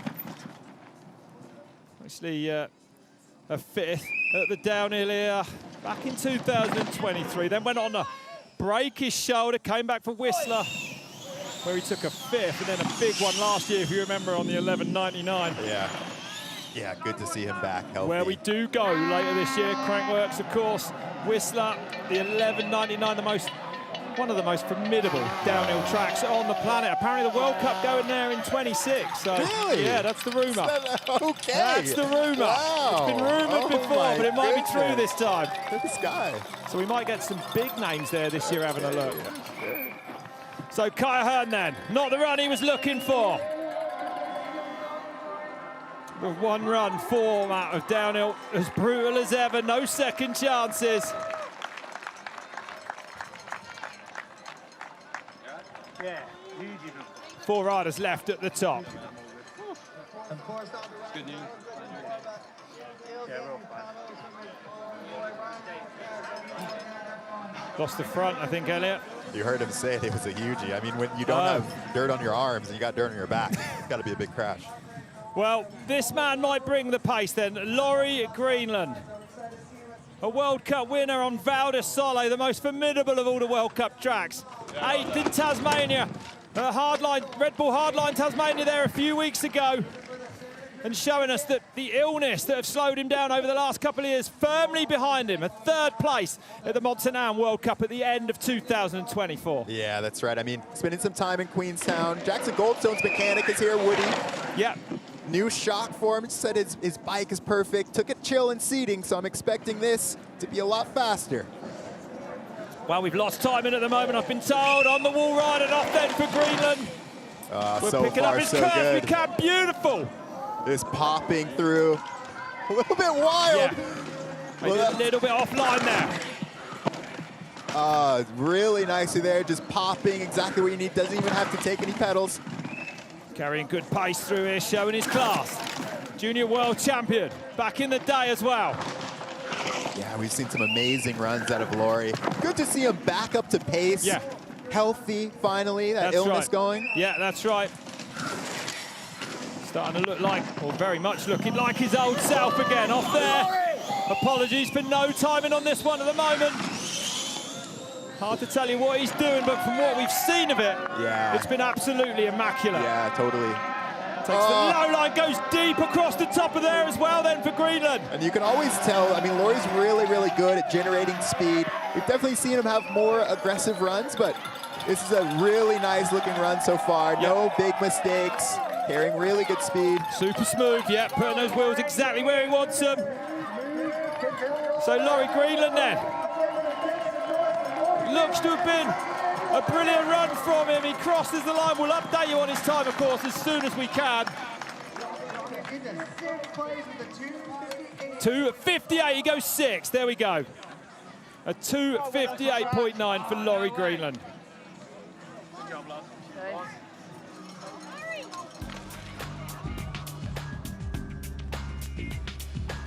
Didn't quite hear what he said. No, me neither.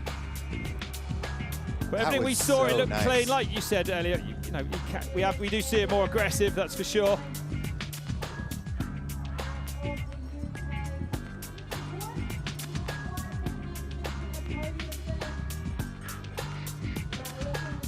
But good to see Laurie Greenland back to full fitness. Yeah. Oh, squashes that so hard and yet still goes deep. Amazing. The AMA outdoor motocross section of mountain biking in front of your eyes here. Totally. Yeah, I wonder if he had maybe a bit of a mistake. Well, we don't. That's, I mean, yeah, it's not impossible, is it at all? So many riders getting caught out. Question. Do you know Matt Jones? Do you work with him? Laurie, just doing it for the fans, running some graphs. Do you know Matt Jones? I didn't even, did he respond? Back to the top then for Tohoto Ariki Pene, the first Maori to become the national champion in New Zealand, doing it on that bike built here on the Zero Road. An incredible day for the man on the Taniwha track in his hometown. It's a very different Tohoto Ariki Pene for 2025. Qualified at 2:58. He's going to go for this today. Yeah, I mean, you saw it in the quote. I mean, this is his hometown. This is all his friends are here. All his family is here. They get to see what he can do. And he beat Lucky Stevens McNabb. He took that national title off him. So a real rivalry between these two. Good through here. Wants the split gun. High on the right wall. That was insane how high he went on the wall. And the split time not stopping for us, unfortunately. So far, this is a really good run. I mean, you can just see how much pace he's carrying. Hitting those holes hard. That was unbelievable around the whoops, Elliot. Yeah. Higher than anyone we've seen. Gifted rider, 7 times a BMX national champion. Far, little dab there, no problem. Gets his foot straight back in. Yeah, you can just see how rough it is. A little bit kind of not quite what he would have wanted through there. 2 seconds up, it's massive then. So Tohoto, absolutely on one here this afternoon. Tohoto Ariki. Clean over there, all the twos, 2.222. into the green now, goes off the big part of that jump there. And carrying great pace, hopping the holes. With ease up over that triple. You can just see the speed, the average speed that he was carrying on this run. And if he can take down Matt Walker, that shows you just how fast he's going. Tiptoeing across there, but absolutely online. Perfect then. Here comes Aotearoa Pena. And he goes fastest by 2.7 seconds. And 2.51 now. I did not think those times would come down like that today. That is incredible. He has smashed the qualifying time of Lucky Stevens McNabb, who now needs to find around 6 seconds from what he did yesterday. Wow, wow, wow. What a run from the national champion of New Zealand. The battle is on. It is on. We talked about it in the pre-show. I mean, it's don't these forget, two. And don't forget about Richie Rude, who comes that is right. Yeah, don't forget about the small look man. at that. That was bonkers, man. What was that? I mean, you could tell the pace that he was carrying because he was just like, the bike was moving way more down that stuff than anyone else. Getting clipped out there, had to get clipped back in. Amazing top. Squash it off there, free falling. Well, I mean, we think of Cejudo as an all-around rider, but you don't forget that he's had some incredible results in the World Cup Series. Yeah, that's right. Amazing rider, and it's feeling like we're going to see more and more of him. The confidence, perhaps, finally and there, Elliot. Also on that Zero to MS Racing going to the new bike this year, Yeah. so. The face of a national champion winner. Aotearoa taking the lead in his hometown. 2 riders left at the top, Richie Rude, and then the last man to drop will be Lucky Stevens McNabb.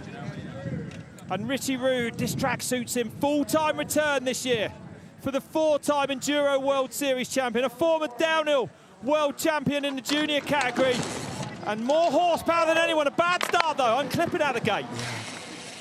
He'll soon recover from that, though, I think. Oh, and a dab unsettled him a little bit, perhaps. So this is where somebody like Richie, with all that experience, has to just settle in.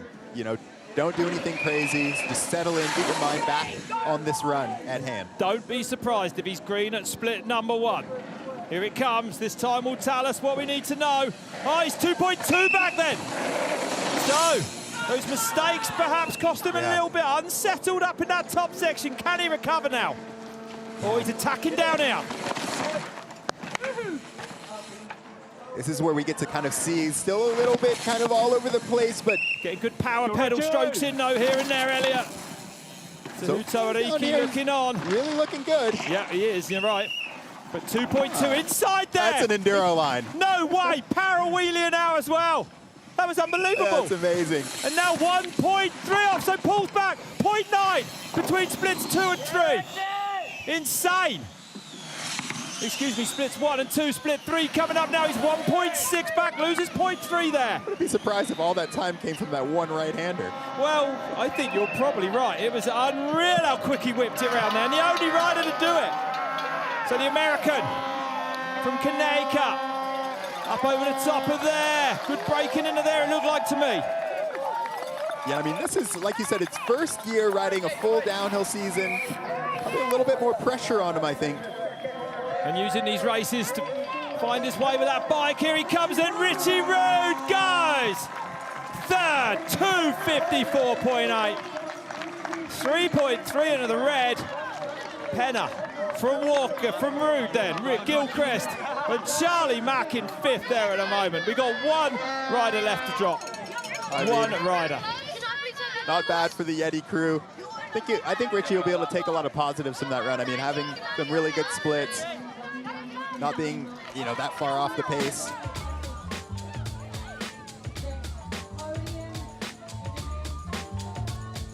Yeah, good run. Not the best start. Unclipping out the gate. Yeah, this is that inside. Look at this. Look how much shorter. That's crazy. Look how short that was. Is so endurance. Like, I can't do that. That's crazy. I mean, I couldn't do any of it, but. You can. You've had 2 podiums here. So you keep telling everybody when we're not here anyway. Here we go. It's so good to see Richie back on the downhill bike. I mean, the whole Yeti crew here is yeah, they're pushing. So Cammy Belange, yeah. it's going to be a big year for, Tyler that as team. well. Yeah, don't forget about Tyler Waite, the young junior doing massive things here all week long. But that's Richie Rude we're looking at now. A good run in a third place for him. One rider left to drop though. Lucky Stephen McNabb at the top. That is the man he's got to beat. 2 weeks ago, it was Lucky Stevens McNabb that got beaten at the National Championships. This is the hometown showdown. I talked to him and I said, is there more time up there? He just kind of winked. Said, we'll see. 2:57 that qualifier then. And fast and clean around those first couple of turns then. So McNabb on track, won the first round of this series in Christchurch by 7 seconds from Bernard Kerr. What's this split going to tell us? All important. Needs to be somewhere near on the clock, and he is. 0.1 into the green then. Smallest of margins. Look how clean he is, Elliot. Yeah, so far, so good. A second.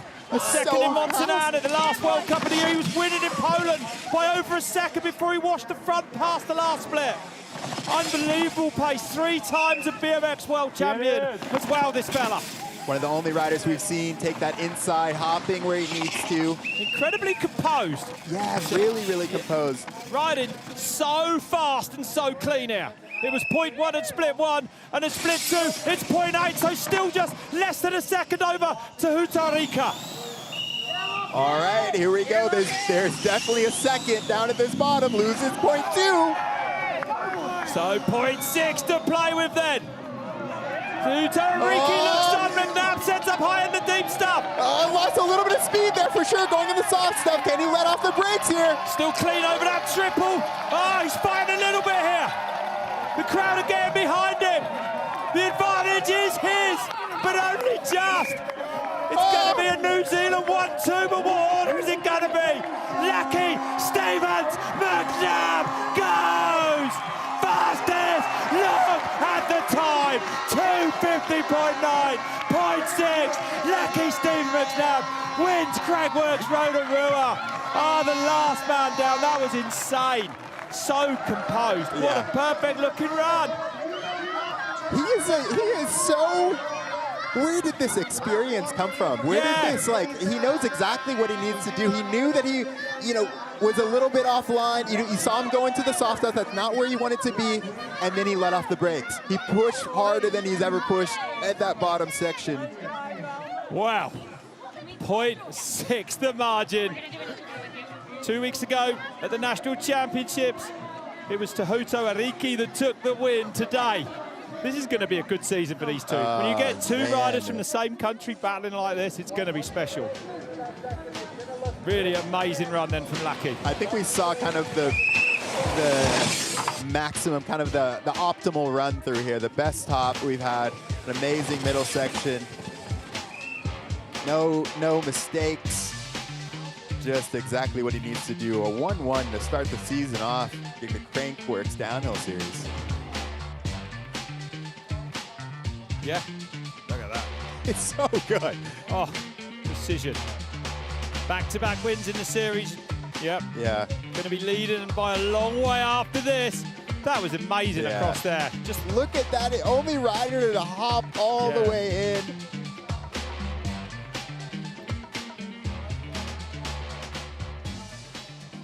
Lucky back-to-back gold here in Rotorua, and that was such a composed run. Talk us through that one.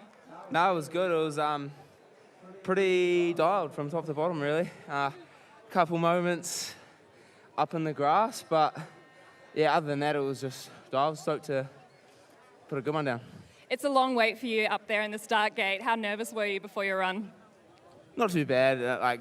Pretty beautiful view up there. So we're lucky with the places we get to race and stuff like that. So it's kind of what keeps me calm.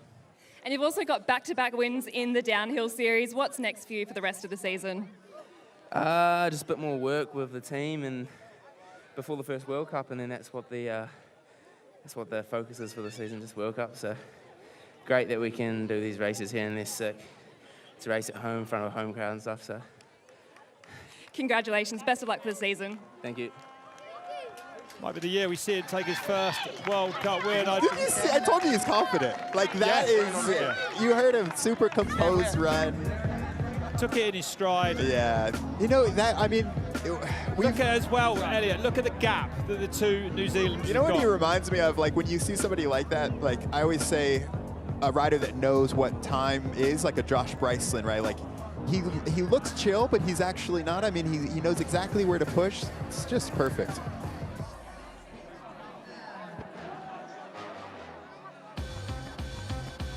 Hodo, that was such a close run. How are you feeling right now? Yeah, stoked. It was a good run. I enjoyed it. Yeah, no, it was mean. This is such a special place for you. What's it like to race here at home in front of your home crowd? Oh, it's always the best racing at home. Like, I don't know, you just feel the Rotorua here and back on our mountain as well. It's the best. And you have so many fans. Is there anything that you want to say to the fans that are here watching you? Yeah, thanks for coming out. It's been a real good crowd all week so far. You're going hard, and true to the whānau for coming out. Congratulations. Cheers. Yeah, what a few weeks he's had. National champion, a brilliant second today. Yeah. New bike for him this year. Yeah, Delivering. you see the pride in his voice. Hear it in his voice, see it in his face. And it's a maximum for Lucky Stevens McNabb. Clean sweeping so far in this series. Ooh, he's gonna be dangerous this year. Well, he was dangerous last year. Yeah, that's right. That's All right. right, stay with us. We'll be back after this.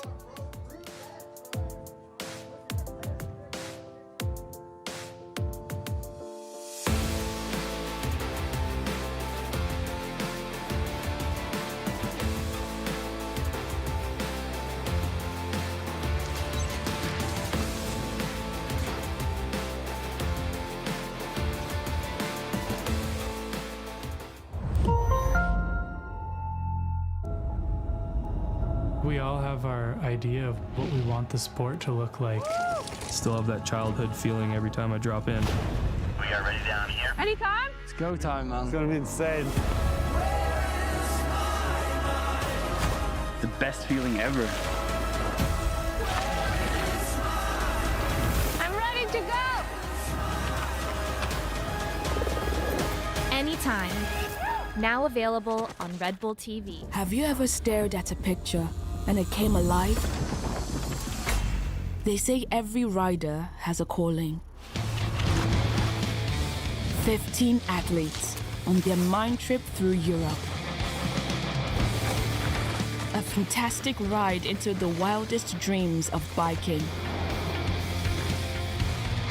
The Old World, now available on Red Bull TV.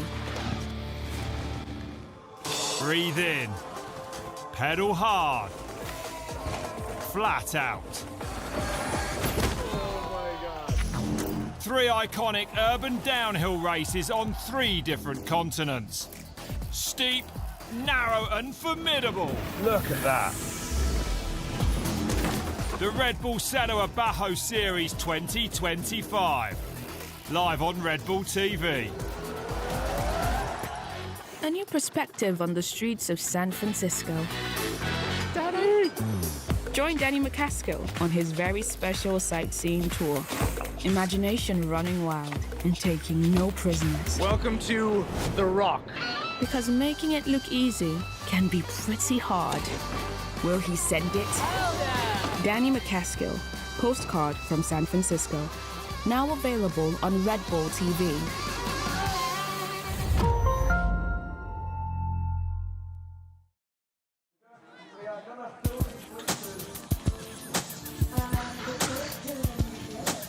Okay, welcome back to Rotorua, where we've just had an unbelievable second stop of the Crankworx downhill series.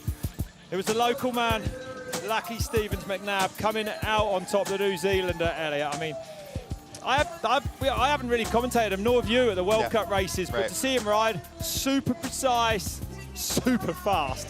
He looked so clean, he didn't look like he was stressed anywhere. That downhill is a confidence sport.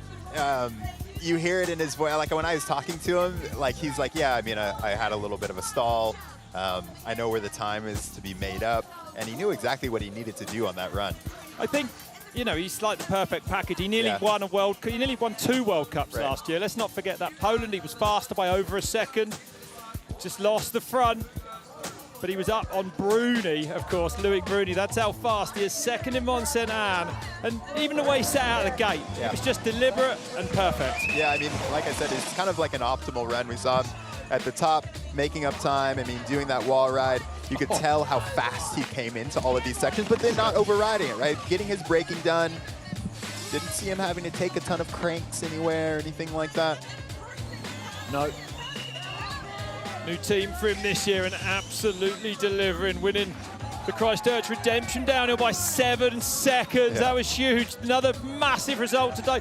Look how accurate he is everywhere. He hit that deep, soft stuff there, and I thought he might have lost a bit of pace as well. Oh, I think he did, and that was when you heard him say, yeah, I had to open it up, and I had a couple moments in the grass, but exactly, he knew what he needed to do. I mean, look how fast he came down the last section. Yeah, I don't see those moments he's talking about. Look at that, quick pedal out of there as well. Yeah, you're going to see a lot more of Lucky Stevens McNabb, that's for sure. Brilliant. Yeah. It's always amazing when the last man down wins. Teammate Matt Walker in there.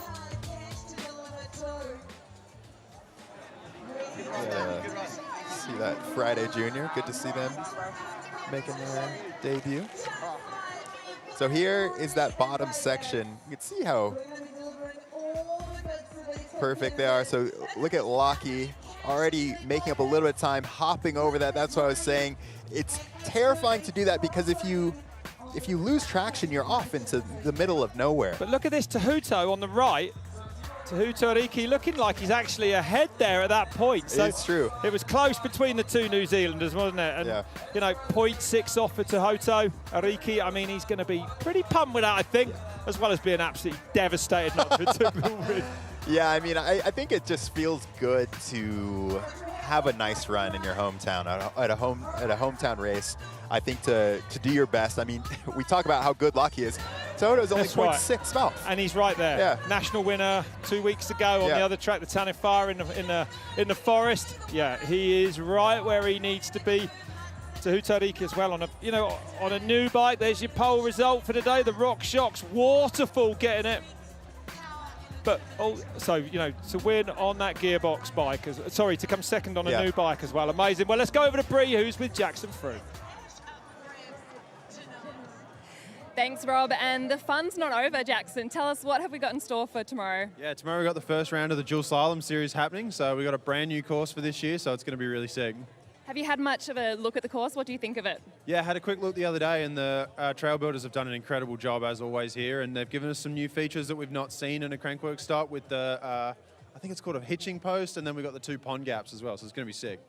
Gold in the pump track. What are your expectations for tomorrow? I'd like to get another one of those medals, so we'll see. But it's first round of the series, so it's pretty hard to tell where everyone's at. So we'll turn up and have a go and just see where we end up. Thanks, Jackson. Good luck. Thank you. Yeah, don't forget, tomorrow 4 p.m. local time. Dual Slalom wrapping up what has been another unbelievable week here at Crankworx. Elliot, that race absolutely delivered, right? The best. Amazing. Thanks for joining us, Elliot. Thank you at home. We'll see you next time. Goodbye from Crankworx Rotorua. Focus on the mission is impenetrable. Wave of bystanders, 85 cameras, hoping they can see you break the fine standards. One of the few who's willing to try. As you're coming into view, you're truly alive. Around the globe, it's in the air. Now you know, so get prepared to retain your perspective. The game is declared to be dead. Maintaining the name of the rep. Time is now. Take your part, find the crowd, make your mark. Gain your acclaim and renown. Be the talk of the town. Set them up, then we're knocking them down like now. What's the word?